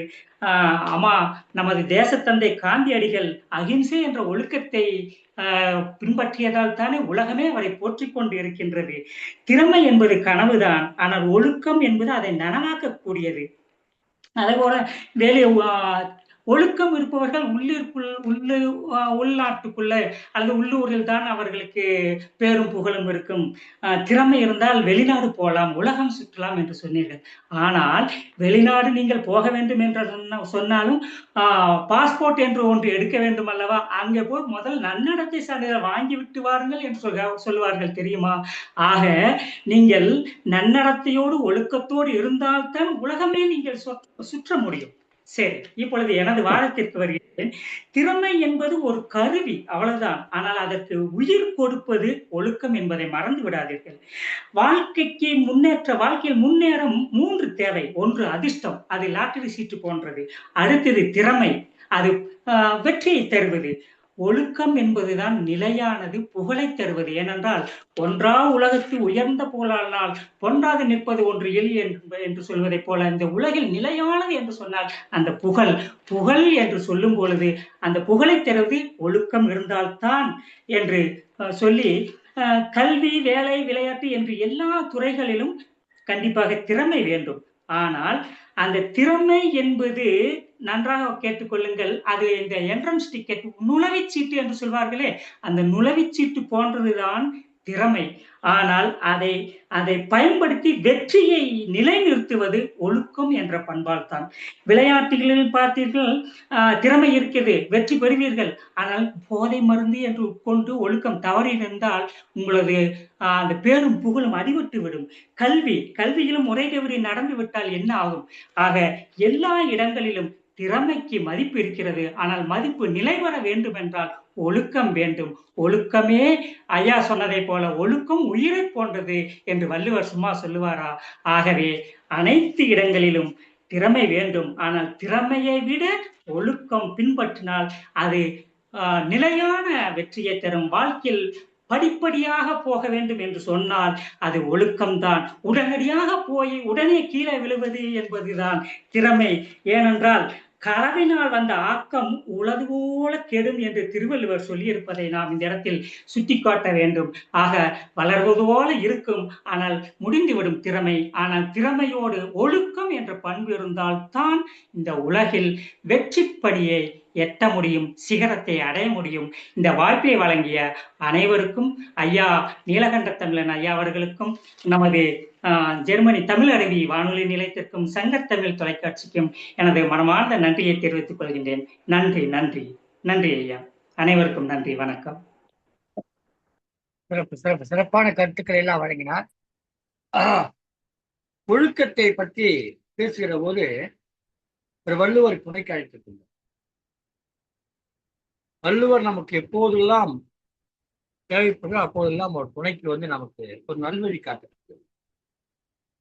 அந்த வகையிலே வள்ளுவரை அழைத்து தன்னுடைய வாதத்துக்கு துணை வைத்துக் கொண்டார். விவாகரத்து என்பது, விவாகம் என்பது ஒழுக்கத்தால் வருவது, விவாகரத்து என்பது ஒழுக்கமின்மையால் வருவது என்று ஒரு கருத்தை சொன்னார். இது வேண்டுமானால் இந்த பாரத நாட்டிலே ஒரு கருத்தாக அமைந்திருக்கு. ஆனால் பல நாடுகளிலே விவாகரத்து என்பதும் மறு விவாகம் என்பதும் மூன்றாவது மனம் முடிப்பதும் நான்காவது மனம் முடிப்பதும் இயல்பாக இருக்கிறது. எனவே அது அங்கே இது பொருந்தாது. என்றாலும் கூட பெரியவங்க பார்த்து கல்யாணம் பண்ணி வைக்கிறாங்க, எல்லாம் அவங்களே காதல் திருமணம் செய்து கொள்கிறாங்க. திறமையானவர்கள் தான் ரெண்டு பேரும் ஒரு தொழில்நுட்ப கம்பெனியில வேலை செய்யறாங்க. 2 பேருமே 2 லட்சம் ரூபாய் சம்பளம் வாங்குறாங்க. திறமை இல்லாம கொடுக்க மாட்டாங்க. ஆனாலும் அவங்க கல்யாணம் பண்ணிக்கிட்டு அவங்களால ஒழுங்கா வாழ முடியல. சரி, ஒழுங்காதான் வாழ முடியல, திறமையாகவும் வாழ முடியல. எப்படி? அவங்களால திறமையாக வாழ முடியல, ஒழுங்காக வாழ முடியல. இதுதான் இந்த விவாகரத்துக்கு காரணமாக இருக்கிறது. சிறப்பான கருத்துக்களை கூறினார் திரு சா சக்திவேல் அவர்கள். அடுத்ததாக திறமையே என்ற அணியில 4வது சுற்றிலே தனது வாதத்தை வைப்பதற்காக வருகிறார் கதை சொல்லி திருமதி லீலாவதி அவர்கள். சுந்தரபாண்டியத்திலிருந்து இணைந்திருக்கிறார்கள். வாருங்கள் அம்மா. திறமையே என்ற அணியில உங்களுடைய வாதங்களை எடுத்து வைக்க வாருங்கள் அம்மா. வணங்கி அவர்களை வணங்கி பேச்சாளர் வணங்கி என் உரையினை எதிரினர் ஒழுக்கமே உயர்வு என்று எவ்வளவு பாடினாலும் ஒழுக்கம் என்பது திறமையினால மட்டும்தான் அப்படின்னு ஒரு விதை படிப்பது அது திறமையினாலதான். அது மட்டும் ஒழுக்கமா இருந்தா எப்படி சும்மா ஒழுக்கம் என்பது ஒரு வீட்டுக்கு பூட்டப்பட்ட கதவு போன்றது. ஆனால் திறமை என்பது அந்த கதவை திறக்கும் சாவின்னு சொல்லுவாங்க. திறமை உலகத்தையே மாத்துது. நடுவர் அவர்களே, அறிவியல் கண்டுபிடிப்புல முதல் தொழில்நுட்ப புரட்சி வர அனைத்து புத்திசாலித்தனமான திறமையினாலதான் வந்தது நடுவர் அவர்களே. அது மட்டுமா, திறமை இருந்தா எதையும் சமாளிக்கலாம் அப்படின்ற கருத்தும் சொல்றாங்க. திறமைன்றது தனித்துவம் நடுவர் அவர்களே. ஒழுக்கன்றது ஒரு பொதுவான விதிமுறை. ஆனா திறமைன்றது ஒரு தனி அடையாளம் நடுவர் அவர்களே. ஒரு வேலைய எல்லாரும் செய்வாங்க, ஆனா அந்த வேலைய திறமையா செய்யறவங்களுக்கு தானே முதல் மரியாதை கிடைக்குது. நடுவர் அவர்களே, ஒரு ஆபரேஷன் செய்ய போறோம்னு வச்சுக்கோங்க. அங்க நடுவர் டாக்டர் ரொம்ப ஒழுக்கமானவர். 1 மணி நேரத்துக்கு 1 முறை சாமி கும்பிடுவாரு. யாரிடமும் கோவப்பட மாட்டாரு. ஆனா அவருக்கு ஆபரேஷன் பண்ண தெரியாது. ஏன்னா அவர்கிட்ட நீங்க போவீங்களா? நீங்க யாராவது நம்ம போவோமா? அங்க நமக்கு தேவை ஒழுக்கமான டாக்டர் அல்ல நடுவர் அவர்களே, திறமையான டாக்டர் தான். அதே மாதிரி நடுவர் அவர்களே, திறமைன்றது வானில பறக்கிற விமானத்துல உள்ள இன்ஜின் போனது. இன்ஜின் ஒழுக்கமா வேலை செய்யல அப்படின்னா விமானம் எப்படி மேல போகும் நடுவர் அவர்களே? வெறும் ஒழுக்கத்தை வச்சுக்கிட்டு தரையில நிப்புறத விட திறமைய வச்சு சிகரத்தை தொடுவதுதானே சிறப்பு நடுவர் அவர்களே. கல்யாண சந்தையில போய் பாருங்க, மாப்பிள்ளை ரொம்ப ஒழுக்கமானவர் மட்டும் சொன்னா பொண்ணு தந்துருவாங்களா? என்ன படிக்கிறான், என்ன வேலை செய்யறான்னு தானே நடுவர் அவர்களே கேட்பாங்க. கடையில போய் நான் ரொம்ப ஒழுக்கமானவன், எனக்கு 1 கிலோ பருப்பு கொடுங்கன்னா தருவாங்களா நடுவர் அவர்களே? தராசு கட்டையிலேயே அடிக்க மாட்டாங்க நடுவர் அவர்களே. அதனால திறமைன்றது வாழ்க்கையில நம்ம உயர்றதுக்கு ஒரு படிக்கட்டு போல நடுவர் அவர்களே. கல்லுக்குள்ள ஈரம் இருக்கலாம், ஆனா சிற்பியின் திறமை இருந்தால்தான் அது சிலையாகும். மண்ணுக்குள்ள தங்கம் இருக்கலாம், ஆனா மனிதனின் திறமை இருந்தால் மட்டும்தான் அது நகையாகும். விதின்னு முடங்கி கிடப்பவன் என்றும் வீழ்ந்தே கிடப்பான். திறமை என்னும் ஆயுதம் ஏந்துபவன் இந்த புவியையே ஒரு நாள் ஆள்வான். திறமை என்னும் ஆயுதம் உள்ளவன் இந்த புவியையே ஒரு நாள் ஆள்வான். ஒழுக்கங்கிறது ஒரு பேப்பர் மாதிரி நடுவர் அவர்களே. ஆனா திறமைங்கிறது அதுல எழுதுற பேனா மாதிரி. பேப்பர் இருந்தா மட்டும் ஒன்னும் பண்ண முடியாது, பேனா இருந்தா தான் வரலாறு எழுத முடியும். அதனால திறமையை கெத்து, மத்ததெல்லாம் ஜுஜிபின்னு சொல்லி எனக்கு கொடுத்த வாய்ப்புக்கு நன்றி கூறுகிறேன். நன்றி, வணக்கம்.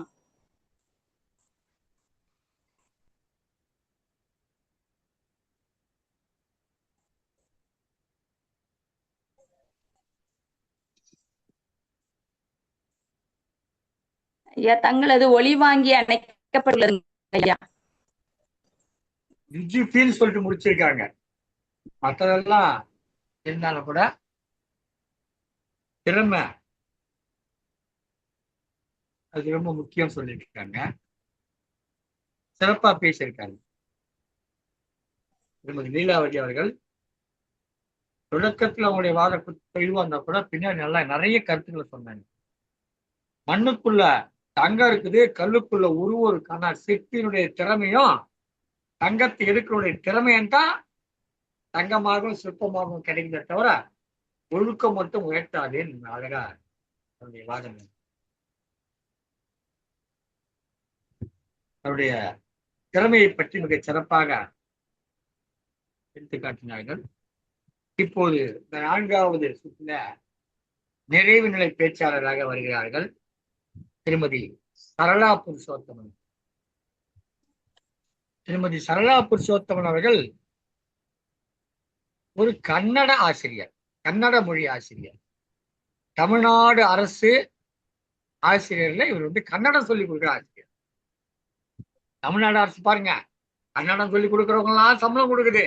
தமிழ் சொல்லித்தர வாத்தியார் சம்பளம் கொடுக்க மாட்டேன், வேலைக்கு ஆள் எடுக்க மாட்டேங்க. இது ஆயிரத்தி தமிழ்நாட்டோட அரசோட நிலைமை.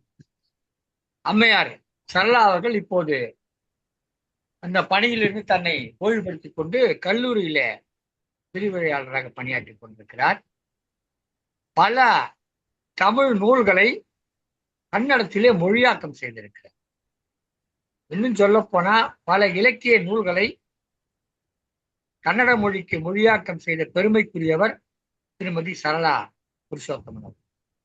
பெங்களூரிலே வாழ்ந்து கொண்டிருக்கிறார். நிறைய பெண்கள் தமிழ்நாட்டுல பிறந்து கல்யாணம் ஆகி ஒரு ஊருக்கு போயிட்டு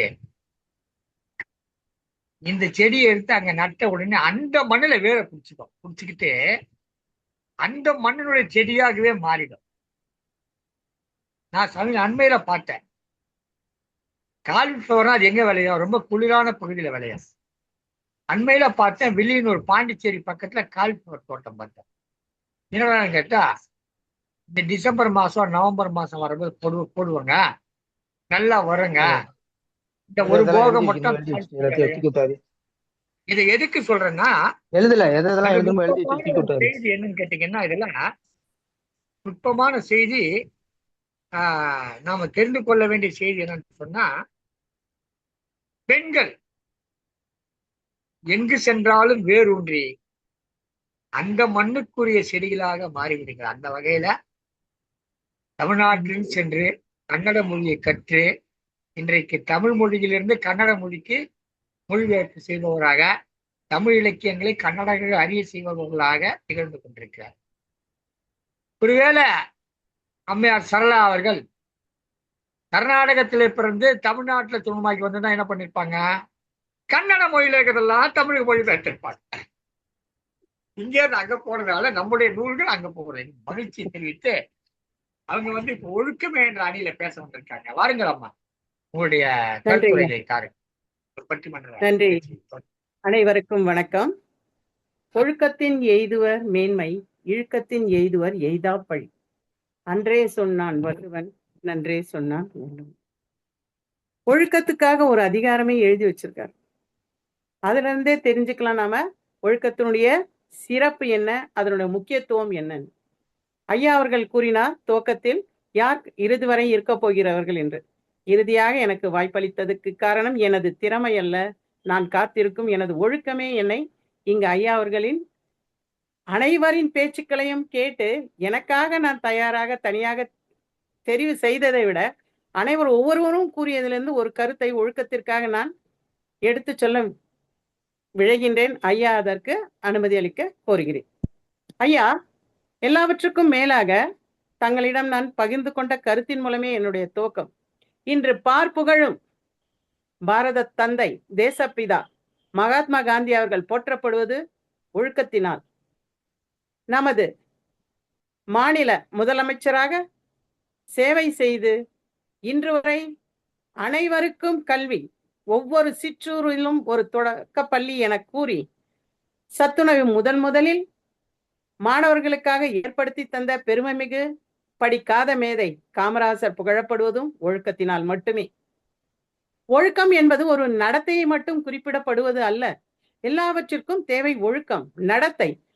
அம்மையார் அவர்கள் கூறினார், கான்டாக்ட் சர்டிபிகேட் கொண்டு போய் கொடுத்துட்டா வேலை கொடுத்துருவாங்களா சர்டிபிகேட். ஆனா எத்தனையோ பேர் மதிப்பெண்கள் சான்றிதழ் பெற்றிருந்தாலும் அவன் காலம் கடந்த பின்னும், இதோ இன்று நேற்று எனது கல்லூரிக்கு ஒரு மாணவன் வந்திருந்தான்.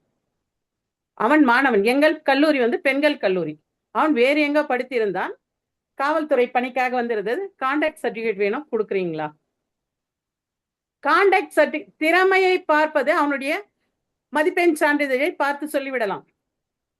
ஆனால் கான்டாக்ட் சர்டிபிகேட் என்பது அவனுடன் பழகும் நடத்தையை வைத்து.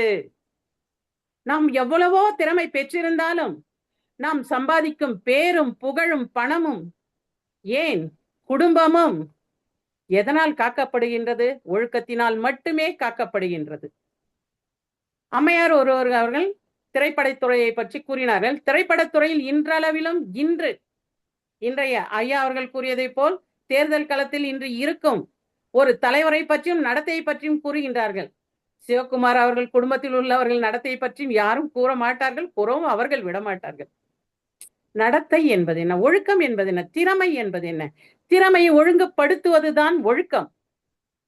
மேலும் எனக்கு ஒரே ஒரு வருத்தம், அம்மையார் அவர்கள் நன்றாகவே பேசினார், அதை பற்றி நான் கூற ஐயா அவர்கள் அனுமதிப்பீர்களா என்று ஜுஜுபி எனும் சொல்லொழுக்கம்.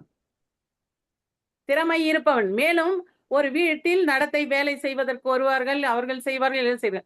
ஒரு திறமையானவன் மட்டுமானவன் அல்ல, ஒழுக்கமானவன். நேரத்திற்கு வர வேண்டும், நேரத்திற்கு செல்ல வேண்டும். ஒழுக்கம் என்பது அதன் உள்ளேயே திறமை என்பது அமைந்திருக்கிறது. ஏன் ராமனுடைய திறமை, வில்லை வளைத்து சீதையை மணக்க அவன் நின்றிருக்கிறான். ஜனகன் பெண் கொடுக்க மறுக்கிறான். காரணம், அவன் தந்தையார் தசரதன். அன்று குருவானவர் சொல்கிறார், இவன் என் மாணவன், ஒழுக்கமானவன் என்று. இல்லொன்று சொல்லொன்று வில்லொன்று என புகழ் பெற்ற ராமனும் ஒழுக்கத்திற்காகவே பாராட்டப்படுகின்றான். ஏன் நமது பாரத பிரதமர் அன்று முதல் இன்று வரை இருக்கும் பல்வேறு சிறப்பு பெற்ற தலைவர்கள் எல்லோரும் பாராட்டப்படுவது நம் இந்தியா. இன்று வரை பாராட்டப்படுவது கலாச்சாரம். கலாச்சாரம் என்பது ஒழுக்கத்தின் ஒரு முக்கிய அமைப்பு என்பதும், மேலும் வாஜ்பாய் அவர்கள், நமது மேதகு ஜனாதிபதி அப்துல் கலாம் அவர்கள் இன்று வரை ஒழுக்கத்திற்காகவே பாராட்டப்படுகிறார்கள். அம்மையார் அவர்கள் குறிப்பிட்ட பொழுது, தங்களை பற்றி குறிப்பிட்ட பொழுது, தங்களின் சிறப்பையும் மேன்மையும் குறிப்பிட்ட பொழுது தாங்கள் அதற்கு மறுதளித்தீர்கள் ஒழுக்கம் என்று. ஒழுக்கம் ஒன்று இருந்தால் திறமை இருக்க வேண்டும், இல்லை என்று சொல்லவில்லை. திறமை இல்லாத நமது ஜனனத்திலேயே நமது திறமை ஆரம்பிக்கின்றது. ஒழுக்கம் என்பது நாம் பிறந்த பிறகு கற்றுக்கொள்ளப்படுவது. சமூகத்தாலும், நம்மை பெற்றோர்களாலும், கல்வியாளர்களாலும், எல்லோராலும் கற்றுக்கொள்ளப்படுவது. நாம் ஒரு பள்ளியிலோ கல்லூரியிலோ சேர்க்கிறோம். எதை பற்றி? சில கல்லூரிகள் பள்ளி கல்வி நிலையங்கள் எல்லாம் சேர்த்தாலும் மாணவர்கள் இன்றைய நிலவில் பல்வேறு இடையூறுகளுக்கு, மன உளைச்சலுக்கு ஆட்கொள்ளப்படுகிறார்கள். ஏன் காரணம்? அங்கு கண்காணிப்பு என்பது ஒழுக்கத்தின் ஒரு பார்ப்பட்டது என்று கூறி எனது உரையை வாய்ப்பளித்த தங்களுக்கு நன்றியும் கூறி முடித்துக் கொள்கிறேன் ஐயா. நன்றி ஐயா, வணக்கம். அருமையாக பேசினார் திருமதி சரளா புருஷோத்தமன். ஒழுக்கம்தான் உயிரை காட்டிலும் சிறந்தது என்று வள்ளுவர் சொன்னதை எடுத்து சொல்லி தன்னுடைய வாதத்தை வைத்தார். எல்லா இடத்திலும் காந்தியை பற்றி சொன்னார். காந்தி ஒழுக்கத்துக்காகத்தான், அவருடைய சிறந்த பண்புக்காகத்தான் போற்றப்பட்டாரு. அவர் திறமையானதான பாரத்லா படிச்சிருக்காருல்ல. இங்கிலாந்துக்கு சென்று பாரத்லா படித்து விட்டு வந்தவர். நம்முடைய ஜவஹர்லால் நேரு இங்கிலாந்துக்கு சென்று பாரத்லா பட்டம் பெற்று விட்டு வந்தவர். அவ்வளவு படித்தவர்கள் தானே. ஆனாலும் அவர்களை உயர்த்தியது ஒழுக்கம் தானே என்று அவர் கேள்வி கேட்டார். தொடர்ந்து காமராஜரை பற்றி கூறினார். காமராஜர் அந்த அளவுக்கு வாழ்ந்ததற்கு காரணம் ஒழுக்கம் எடுத்துள்ளதை விட அவருடைய திறமை என்று தான் சொல்றார். படிக்காதவர் இருந்தாலும் கூட திறமையோடு செயல்பட்ட என்று தான் எடுத்துக்கொள்கிறோம். பொதுவாக தன்னுடைய அணிக்கு வலு சேர்க்கிற வகையில பேசிவிட்டு சென்றிருக்கிறார் திருமதி சரளா புருஷோத்தமன். இந்த பக்கம் 4 பேர், அந்த பக்கம் 4 பேர் பேசியிருக்காங்க. 4 பேர் 4 விதமா பேசுவாங்க. ஆனா நாம கேட்டு அறிவா நடுவர் தீர்ப்பு சொல்லுங்க. இடையில ஒருத்தர் சொன்னாங்க, டாக்டரா இருக்கிறவங்க அப்படி சொல்ல வந்து நடுவர் சொல்லிட்டாங்க. நடுவர் வந்து ஒழுக்கமா இருந்தா போதுமா, டாக்டர் ஒழுக்கமா இருந்தா போதுமா அப்படி கொஞ்சம் பிறண்டு திறமையா பேசினாங்க. அவருக்கு மருத்துவம் தெரியும், அவர்கிட்ட போய் நம்ம மருத்துவம் பார்த்துப்போமா, ஒழுக்கமானவர், நான் ரொம்ப ஒழுக்கமானவங்க அப்படின்னு ஆப்ரேஷன் பண்ணிப்போமா? ஆப்ரேஷன் பல்லு கூட பிடிக்க மாட்டோம். ஆப்ரேஷன் பிடிங்க, பல்லு பிடிக்க கூட திறமை வேணுமே. உண்மையிலே நடுவர் நானே வந்து ஒழுக்கமான திறமெல்லாம் கிடையாது, என்னாலே ஆப்ரேஷன் பண்ண தெரியாது. ஆக மொத்தத்துல இந்த பக்கம் 4 பேர், அந்த பக்கம் 4 பேர் தங்களுடைய வாதங்களை அழகாக முன்வைத்திருக்கு. நான் எப்போதுமே ஒரு ஒருங்கிணைப்பாளர் தான். நான் இப்போ இந்த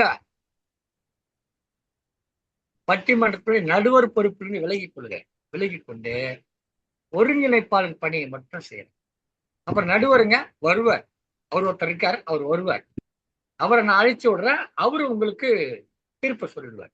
நான் என்ன சொன்னீங்கன்னா ஒருங்கிணைப்பு மட்டும் செய்யறேன். எல்லோருமே மிக அருமையாக தங்களுடைய வாதங்களை முன்வைத்தார்கள்.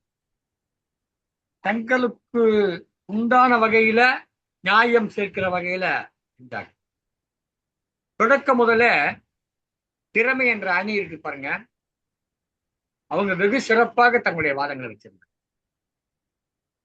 திறமைதான் தன்னம்பிக்கை தரும், தன்னம்பிக்கை தான் வெற்றி தரும். வாழ்க்கையில முன்னேற்றம் தான், அதை பத்தி தான் பேசுறோம். அதே மாதிரி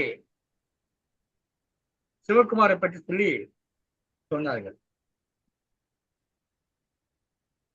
அமெரிக்காவில் இருக்கக்கூடிய இப்போது ஜனாதிபதியாக இருக்கக்கூடியவரை எதிர்த்து வென்ற ஒரு பெண்மணியை பற்றி, அவருடைய திறமையை பற்றி பேசினார்கள். மாப்பிள்ளை பார்க்கிற போது திறமையா பணத்தை தானே பார்க்கிறோம் அப்படின்னாங்க. அப்படி வரிசையா அவங்க பக்கத்துல நியாயங்களை எல்லாம் சொல்லிக் கொண்டே வந்தார்கள். திறமையாக சொல்லிக் கொண்டு, திறமையால் தான் எல்லா விதமான பல்வேறு விதமான வருமானங்கள் வருகிறது, உலகம் போட்டுகிறது.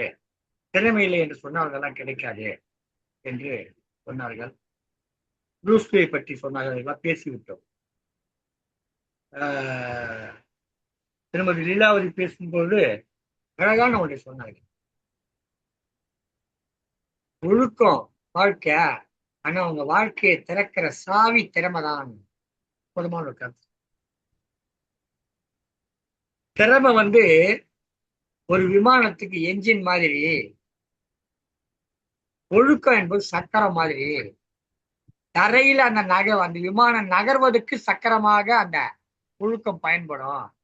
ஆனா வானத்துல அது பறக்கணும்னா அதுக்கு என்ஜின் தேவை, அது திறமை என்று அழகாக மிகச் சிறப்பாக எடுத்துக்கிறார்கள். இதெல்லாம் பார்க்கிற போது திறமையை சார்ந்த அணியினருடைய பேச்சு சிறப்பாக இருந்தது. அடுத்து ஒழுக்கத்திற்கு வருவோம். ஒழுக்க அணியில பேசுறவங்க கவிஞர் வல்லம் தேவநாச்சி தொடங்கி அனைவருமே சிறப்பாக தங்களுடைய கருத்துக்கள் சொல்லிக் கொண்டே வந்தார்.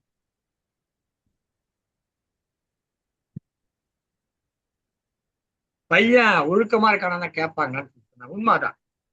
விசாரிப்பாங்க. பொண்ணு வீட்டுல மாப்பிள்ளை வீட்டுல வந்து பொண்ணு பார்த்துட்டு போன உடனே மாப்பிள்ளை எங்க வேலை செய்ய, இந்த கம்பெனில வேலை செய்யறாரு அப்படியா, அப்ப அவன் அந்த இடத்துல போய்கிட்டு சொல்லிட்டு அங்க போய் 4 பேர்ட்ட கேட்பாங்க, நீ எப்படிங்க உங்க தோஸ்தா அப்படி கேட்கிற போது அவன் யாரும் தெரியாதுங்க எங்களுக்கு சொன்னா அப்ப விட்டுடுவாங்க. நல்லா தெரியுமே, நானும் அவனும் சேர்ந்தா ஒன்னா போவோம், ஆளுக்கு ஒரு கட்டிங் அடிப்போம் சொன்னா அவன் கதை பிடிச்சி போச்சு. அதுதான் வழக்கம் நம்ம குடும்பங்கள்ல செய்யறது. ஆசிரியர் கற்பித்தல், ஆனா ஒழுக்கம் வருமா கேள்வி வச்சாங்க. மந்திரி கதையெல்லாம் சொன்னாங்க. சிறப்பான வழியில ஒழுக்கத்தை பத்தி சொன்னாங்க.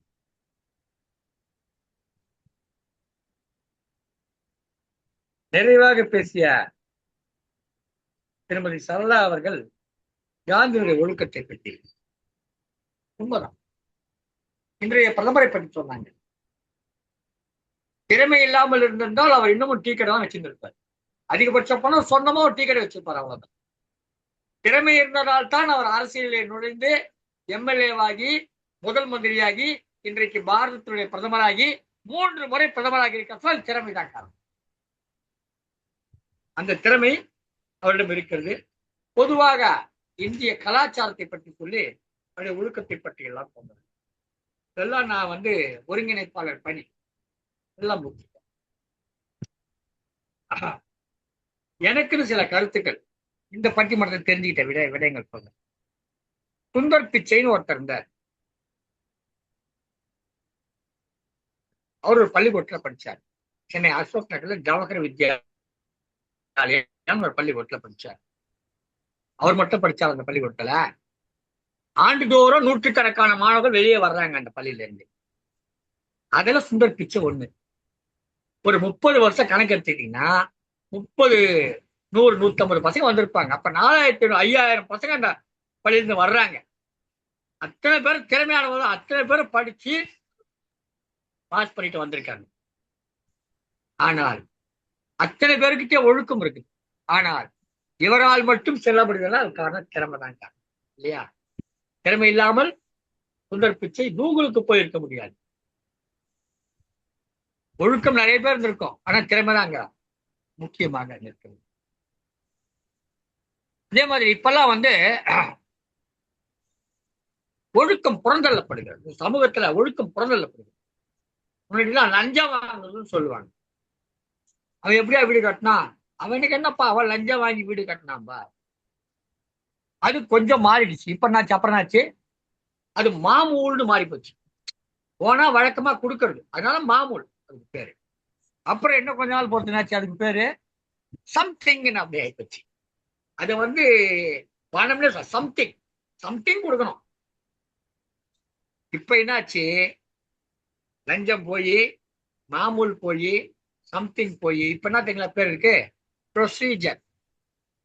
ப்ரொசீஜர்லாம் பண்ணிட்டீங்களா அப்படி கேட்கிறாங்க. அப்போ ஒரு கேடான கேடுகட்ட செயலை இந்த சமூகம் என்ன சொல்லுது,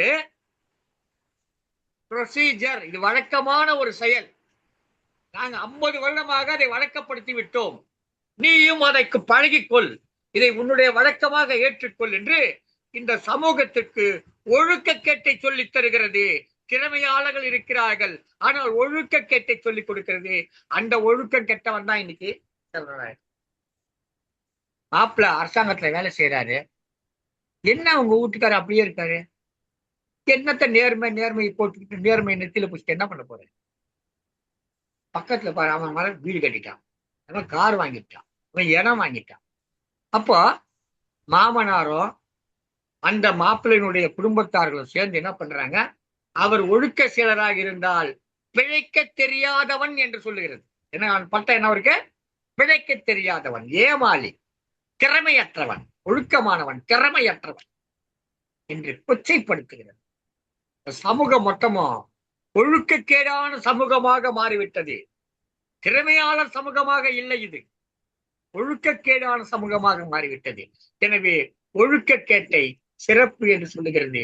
குடிப்பழக்கம், மதுப்பழக்கம், கல்லுண்ணாமையை போதித்த வள்ளுவர் போதித்த அதே நாட்டிலே இன்றைக்கு சோசியல் ட்ரிங்க் தப்பு இல்ல, வாரத்துக்கு ஒரு நாள் பார்ட்டி பண்ணா தப்பு இல்ல, அந்த ஆண்களும் பெண்களும் சேர்ந்து மது அருந்து விட்டு இன்னும் இருக்கக்கூடிய அனைத்து போதைப் பொருட்களையும் பயன்படுத்தி விட்டு கூத்தாடினால் தப்பில்ல என்று ஒரு கருத்தை இன்றைக்கு இந்த சமூகம் வலியுறுத்தி கொண்டிருக்கிறது. நாம் எங்கே போய் கொண்டிருக்கிறோம் என்று சொன்னால் ஒழுக்கமின்மையை நோக்கி நகர்ந்து கொண்டிருக்கிறோம். திறமையை விட்டு விட்டோம், ஒழுக்கமின்மையை நோக்கி சென்று கொண்டிருக்கிறோம். ஒருத்தங்கிட்ட கேட்டாங்களாம், அறிவு இருக்கான்னு கேட்டாங்களாம். மனைவி பணம் இருக்கான்னு கேட்டாலாம். அவன் சொன்னானா இல்லைன்னா. உனக்கு அறிவு இருக்கான்னு கேட்டாலாம். அவன் இல்லைன்னாலாம். இவங்கிட்ட பணம் இல்லை, அவங்கிட்ட அறிவு இல்லை. யார் யார்கிட்ட எது எது இல்லையோ அவங்க அட்டை கேட்கறாங்க. இப்ப என்கிட்ட பணம் இல்லைன்னா சக்திவேல் ஐயாவை பார்த்து, ஐயா ஒரு 100 ரூபா பணம் இருக்கான்னு கேட்பேன். எனக்கு அறிவு இல்லைன்னா ஐயா கொஞ்சம் சொல்லிக் கொடுங்க, எனக்கு தெரியலன்னு சொல்லு. அப்ப என்கிட்ட எது இல்லையோ அதைத்தான் கேட்பேன். அப்படித்தான் இன்றைக்கு சமூகம் போய்கிட்டு. ஆபீஸ்ல கணக்கு எழுதுறவன் அதுல கொஞ்சம் காசை சுருட்டினா அவன் திறமையாளனாக போற்றப்படுகிறான். ஒழுக்கமா இருந்தா, முறையாக இருந்தால் அவன் ஏமாளி என்றும் திறமையற்றவன் என்றும் 10ஆம் பசலி என்றும் உழைக்க தெரியாதவன் என்றும் பெயர் வைத்து இந்த சமூகத்தில் நாம் வாழ்ந்து கொண்டு வெளிநாட்டுக்கு செல்ல திறமை இருந்தாலும் வெளிநாட்டுக்கு போகணும். திறமை இருந்தால் தான் வெளிநாட்டுக்கு. ஆனால் வெளிநாட்டுக்கு போனோம்னா ஒரு பாஸ்போர்ட் வாங்கணும். பாஸ்போர்ட் வாங்கினா பாஸ்போர்ட் ஆஃபீஸ்க்கு நாம போய் அந்த கடவுச்சீட்டு பதிவு பண்ணிட்டு வருவோம், பணமெல்லாம் கட்டிடுவோம். ஆனா அந்த கடவுச்சீட்டை நாம் வசிக்கக்கூடிய அந்த பகுதி காவல் நிலையத்துக்கு அனுப்பி வைப்பார்கள். இந்த காவல் நிலையத்தவர் விசாரிப்பார். அவர்கிட்ட ஏற்கனவே சில பேருடைய பதிவுகள் இருக்கும், இருந்தா அவர் அப்படியே எழுதி அனுப்பிச்சிருவார். எந்த விதமான பதிவும் அவர்கிட்ட இல்லைன்னு சொன்னா விசாரிப்பார். காவல்துறையில இருந்து ஒரு காவலர் விசாரிப்பார். பையன் இருக்கானா? என்ன சார் நீங்க வந்திருக்கீங்க? ஒன்னும் இல்லம்மா, பையன் என்னவா பண்றான்? ஐயா வேலை தேடிட்டு இருக்காங்க. என்ன வேலை தேடிட்டு இருக்கான்? வெளிநாட்டுக்கு போறதுக்காக வேலை தேடிட்டு. அப்படியா? இப்ப என்ன வேலை செஞ்சுட்டு இருக்கான்? உடனே வேலை இல்லைங்க, கலைஞர் இல்லைங்க, வேலை செஞ்சுட்டு இருக்கான். என் கூட ஒத்தாசியா இருக்காங்க. அப்படியா? நல்ல பையனா? அப்படி கேட்டுட்டு தான் கொடுக்குறாங்க. ஏன்னா ஒழுக்கம் தான். நீ அங்க போய் ஒரு கெட்டவன் அனுப்பிச்சு வச்சு அவன் அங்க போய் தப்பு தண்டா பண்ணி அவன் மானம் மட்டுமில்லாமல் நம் தேசத்துடைய மானத்தையும் கெடுத்து விடக்கூடாது என்பதற்காக ஒழுக்கத்தை வலியுறுத்துகிறார். படியெல்லாம் இருக்கு. ஆனா இப்ப நான் என்ன சொன்னதுமா இதுவரை நீங்க பேச தொகுத்து கொடுத்துருக்கேன். அதான் என்னுடைய வேலை. நடுவர் வேற ஒருத்தர் வர. அவர் யாருன்னா நம்ம சங்கத்தமிழ் இலக்கிய பூங்காவுடைய தலைவர் ஐயன் வள்ளுவர். அவர்கிட்ட இந்த பொறுப்பு கொடுத்தேன். ஐயா இது ரொம்ப சிக்கலான பிரச்சனை, நீங்களே சொல்லுங்க. நீங்களே திறமையை பத்தி சொல்லியிருக்கீங்க, நீங்களே ஒழுக்கத்தை பத்தி சொல்லியிருக்கீங்க, நீங்களே முறையா சொல்லிடுங்கன்னு சொல்லி சொன்னார். அவரு எனக்கு சொன்னார். நீங்க பேசிட்டு இருக்க போதே அலைபேசியில சொன்னார். என்ன சொன்னார் தெரியுங்களா? நான் ஒழுக்கத்தை பத்தி சொல்லியிருக்கிறேன், திறமையை பத்தி சொல்லியிருக்கேன். திறமையை பற்றி எங்கெல்லாம் சொல்லியிருக்கிறேனோ அங்கெல்லாம் ஒழுக்கத்தை பற்றி சொல்லியிருக்கிறேன். ஒழுக்கத்தை பற்றி சொல்லுகிற இடத்திலே ஒழுக்கத்தை பற்றி சொல்லியிருக்கிறேன். திறமையை பற்றி சொல்லுகிற இடத்திலே ஒழுக்கத்தை பற்றி சேர்த்து சொல்லியிருக்கிறேன். இந்த ஒழுக்கத்தோடு இருந்தால்தான் உன் திறமையால் வெற்றி அடைய முடியும் என்று வள்ளுவர் சொல்லி ஒரே ஒரு குறள். அந்த குறள் திறமைக்கான குறள். கற்க கசடர கற்பவை, கற்ற பின் நிற்க அதற்கு தக. என்ன சொல்றாரு? கற்க படிடான்றாரு. முதல்ல இது திறமைய வளர்த்துக்கோன்றாரு. வழக்கமா நம்ம மனசுல கற்க கசடரன்னு சொல்லுவோம், அதாவது தப்பு இல்லாம படின்னு சொல்லுவோம். அது என்ன படிச்சா தப்பியா வரப்போகுது? படிச்சவன் நல்லா தான் படிப்பான், அவன் தப்பா படிக்க போறது. படிக்காமன் தப்பா படிப்பான். கற்க அது எப்படி இப்படி பாருங்க. கற்க கசடர கற்பவை, உன் நெஞ்சத்திலே இருக்கக்கூடிய கசடுகளை எல்லாம் எது அழிக்குமோ, எந்த நூல்கள் போக்குமோ அதுவே கற்கத்தக்கவை, அவற்றை கற்க வேண்டும். அதாவது சுருக்கம் பார்த்தீங்கன்னா, உள்ளத்திலே இருக்கக்கூடிய கசடுகளை எல்லாம் எது அழிக்கிறதோ, எந்த நூல்கள் அழிக்கிறதோ அவற்றை நீ கற்க வேண்டும். படிச்சுட்டு அப்புறம் என்ன பண்றது? இங்கதான் இந்த பட்டிமன்றத்துக்கான தீர்ப்பு சொல்றாரு. கற்ற பின் நிற்க அதற்கு தக சொல்ற. அங்கதான் ஒழுக்கம் வருது. படிச்சா போதாதா, திறமையானதா போதாதா, திறமையை பெற்றது மட்டும் போதாது. அந்த கற்ற கல்வியின்படி, அந்த திறமையின்படி ஒழுக்கமாக இருக்க வேண்டும். ஒரு பெரிய நிறுவனத்தினுடைய அதிபர், அவர் தனக்கு நீங்க கேட்ட கதாது, அந்த நிறுவனத்துடைய அதிபர் ஒரு நேர்காணல் வச்சார். தனக்கு ஒரு ஆடிட்டர் வேணும்னு சொல்லிட்டு நிறைய பேர் வந்தாங்க. பிகாம், எம்காம், சிஏ எல்லாம் படிச்சவங்க எல்லாம் வந்தாங்க. எல்லார்கிட்ட கேட்டாங்க. ஒரு கணக்க சொன்னாரு. ஒரு நம்பர் சொன்னாரு வச்சுங்களா. 6880 8330 கூட்டினா எவ்வளவு வரும்னு கேட்டாரு. எல்லாரும் கட கட கட கதை எடுத்து போட்டு கூட்டி சொன்னாங்க. ஒருத்த மட்டும் அமைதியா உட்காந்துட்டு, ஏன்பா நீ கூட்டி சொல்லலையா கேட்டார். உடனே அவன் சொன்னா, எவ்வளவு வரா மாதிரி கூட்டினாங்கன்னு கேட்டான். என்ன கேட்டா? எவ்வளவு வரா மாதிரி கூட்டினாங்கன்னு கேட்டாங்க. சொன்னாரு, நீதான் சரியான ஆளு, எனக்கு கேட்டால் யா நீதான், இவெல்லாம் கணக்கு கூட்டுவா, நீதான் கணக்கை காட்டுவே அப்படின்னு சொல்லி அவனை வேலைக்கு வச்சுக்கிட்டேன். இந்த மாதிரியானதான் இன்னைக்கு இருக்கிறாங்க. அது அல்ல கற்ற பின் நிற்க அதற்கு தகன, அது அல்ல கற்ற பின் நிற்க அதற்கு தகன, அது கிடையாது. எனக்கு ஒரு பேராசிரியர், ஐயா ஒரு பேராசிரியர், ஒரு இயற்பியல் பாடம் எடுத்துக்கிட்டு இருக்காங்க. நான் அப்ப 10ஆம் வகுப்பு படிக்கிறேன். நான் நிறைய இடத்துல சொல்லியிருக்கேன். இந்த சால்வெண்ட்னு ஒரு பாடம் வரும். ஒரு உலோகத்தை எடுத்து ஒன்றுல போட்ட ஒரு பொருள் கரையிறத பத்தி கரைப்பான்லாம் வரும், தமிழ்ல வரும். சால்வெண்ட்னு சொல்லுவாங்க, சொல்யூஷன் வரும். அப்போ அவர் என்ன பண்றாரு, சக்கரை எடுத்து தண்ணியில போட்டா கரைஞ்சிரும். So water is the solvent பாரு, சுகர் அப்படின்னு சொல்லுவாங்க, உப்புக்கு அந்த மாதிரி சொல்லுவாங்க. அந்த மாதிரி என்ன பண்ணாரு, சொன்னார் mercury is the solvent for கோல்டுன்னு சொன்னாரு. சரியாக சொன்னாரு. மெர்க்குரியில பாதரசத்துல தங்கத்தை போட்டா தங்கம் கரைஞ்சி போய்விடும். இதுதான் அந்த கருத்து சொல்லிட்டார். அவரு கற்றிருக்கிறார். ஆனா கற்ற நிற்க அதற்கு தகவல் ஒன்று இருக்குல்ல, அதை மறந்துட்டார். என்ன பண்ணாரு, அவங்க மாமனார் போட்ட மோதிரம், அவர் பேர் மாதவன், M3 போட்டிருந்த பெரிய எழுத்து, அந்த மோதிரத்தை, ஒரு சவரம் மோதிரத்தை கட்டி அந்த லேப்ல இருந்த கொஞ்சம் மெர்க்குரியில போட்டு முக்கி எடுத்தாரு. முக்கி எடுத்த உடனே அந்த மோதிரம் பட தூள் தூளா உடஞ்சி போச்சு. ஐயோ உடஞ்சி போச்சேன்னாரு. அப்ப நான் எழுந்து சொன்னேன், நீங்க தானே சார் சொன்னீங்க அது mercury is the solvent for கோல்டுன்னு சொல்லிட்டு, அப்புறம் ஏன் சார் போட்டீங்க, டேய் கெட் அவுட்ரா அப்படிட்டாரு. என்ன கெட் அவுட் பண்ணிட்டாரு உடனே. ஏன்னா நான் சொல்லிட்டேன், உண்மையை சொல்லிட்டேன். அதனால அவரு தெரிந்திருந்தும் அதை போட்டார். அப்போ அவரு அதை சரியாக கற்றுக்கொள்ளவில்லை. எனவே வள்ளுவரின் வாய்மொழியாக இந்த அரங்கத்தின் தீர்ப்பாக நடுவாண்மை செய்ய வேண்டிய நேரத்திலே வள்ளுவனுடைய தீர்ப்பாக ஒன்றை சொல்லி நிறைவு செய்கிறேன். வள்ளுவர் எல்லாவற்றையும் பற்றி பேசியிருக்கிறார். எல்லாவற்றையும் பற்றி பேசுகிறார். அவர் பேசாத ஒரு விடயம் கிடையாது. ஆனால் எல்லாவற்றிலும் அறத்தை சொல்லி சென்றது.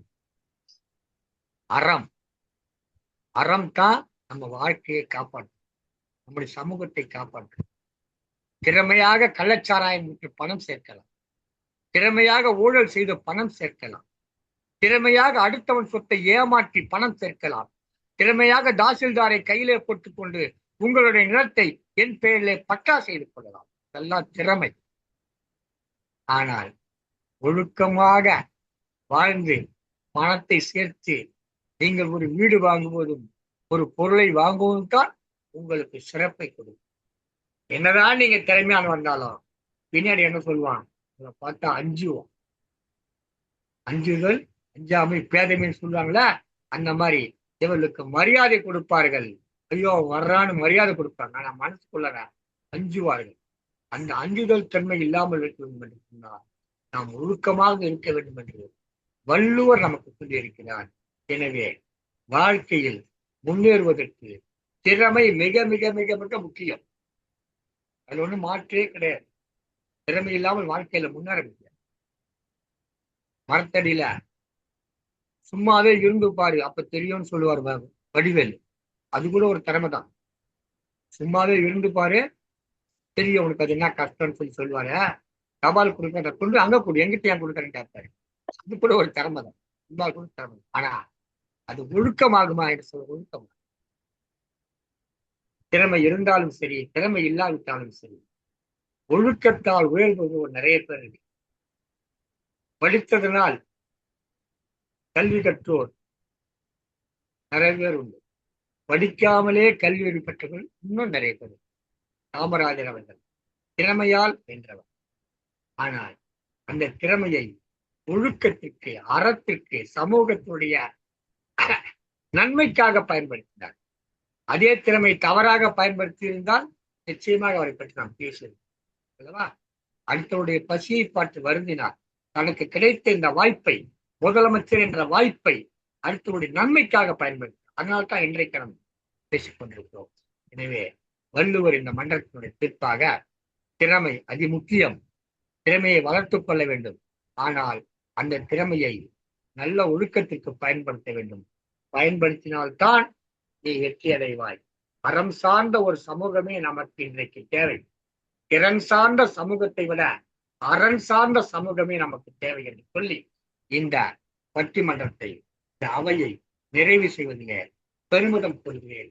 இந்த அவையின் கண் வீட்டிலிருந்து காலம் பொறுத்து தனது கருத்துக்களை பொறுமைப்பட வழங்கிய அத்தனை பேரும் எனது மனமார்ந்த வணக்கங்களையும் நன்றிகளையும் தெரிவித்துக் கொள்கிற இந்த நேரத்திலே இதை சங்கத்தமிழ் தொலைக்காட்சி வழியாக உலகெங்கிலும் இருக்கும் தமிழர்களுக்கு ஒளிபரப்பிக் கொண்டிருக்கக்கூடிய திருக்குறள் தொண்டர் திருமதி சிவகாமி சங்கங்களுக்கும், தமிழருவி வானொலியிலே வானொலி வழியாக வழங்கிக் கொண்டிருக்கக்கூடிய தமிழ்வேல் நயனை விஜயன், தமிழ்ச்சுடர் சசிகலா நயனை விஜயன் ஆகியோருக்கும் எங்களது மனமார்ந்த வணக்கங்களை தெரிவித்துக் கொள்வோம். ஒழுக்கமே வாழ்க்கையில் உயர்வை தரும். திறமை வெற்றியை தரும். திறமை வெற்றியை தரும். ஒழுக்கம் உயர்வை தரும். வெற்றி வேண்டுமா போட்டு பாரடா எதிர் நீச்சல், அது வேற. ஆனா ஒழுக்கம் தான் வாழ்க்கையில உயர்வு. திறமையினால் நீங்க மேல வந்தது, ஒழுக்கத்தால்தான் உயர்ந்து நிற்க முடியும் சொல்லி இந்த பட்டிமன்ற அவையை நிறைவு செய்வதிலே பெருமிதம் கொள்கிறேன். உங்களுக்கெல்லாம் நன்றி தெரிவித்து இந்த நிகழ்ச்சியை வலையொலி வழியாக பார்த்து கொண்டும் கேட்டுக்கொண்டும் இருக்கக்கூடிய அன்பு தமிழ் உள்ளங்களுக்கும், வானொலியிலே கேட்டுக்கொண்டிருக்கக்கூடிய நமது தமிழ் சொந்தங்களுக்கும் நன்றி பாராட்டி மீண்டும் அடுத்த நிகழ்ச்சியில் சந்திக்கும் வரை வணக்கம் கூறி விடைபெறுகிறேன். உங்கள் தமிழ் நண்பன் நீலகண்ட தமிழன். நன்றி.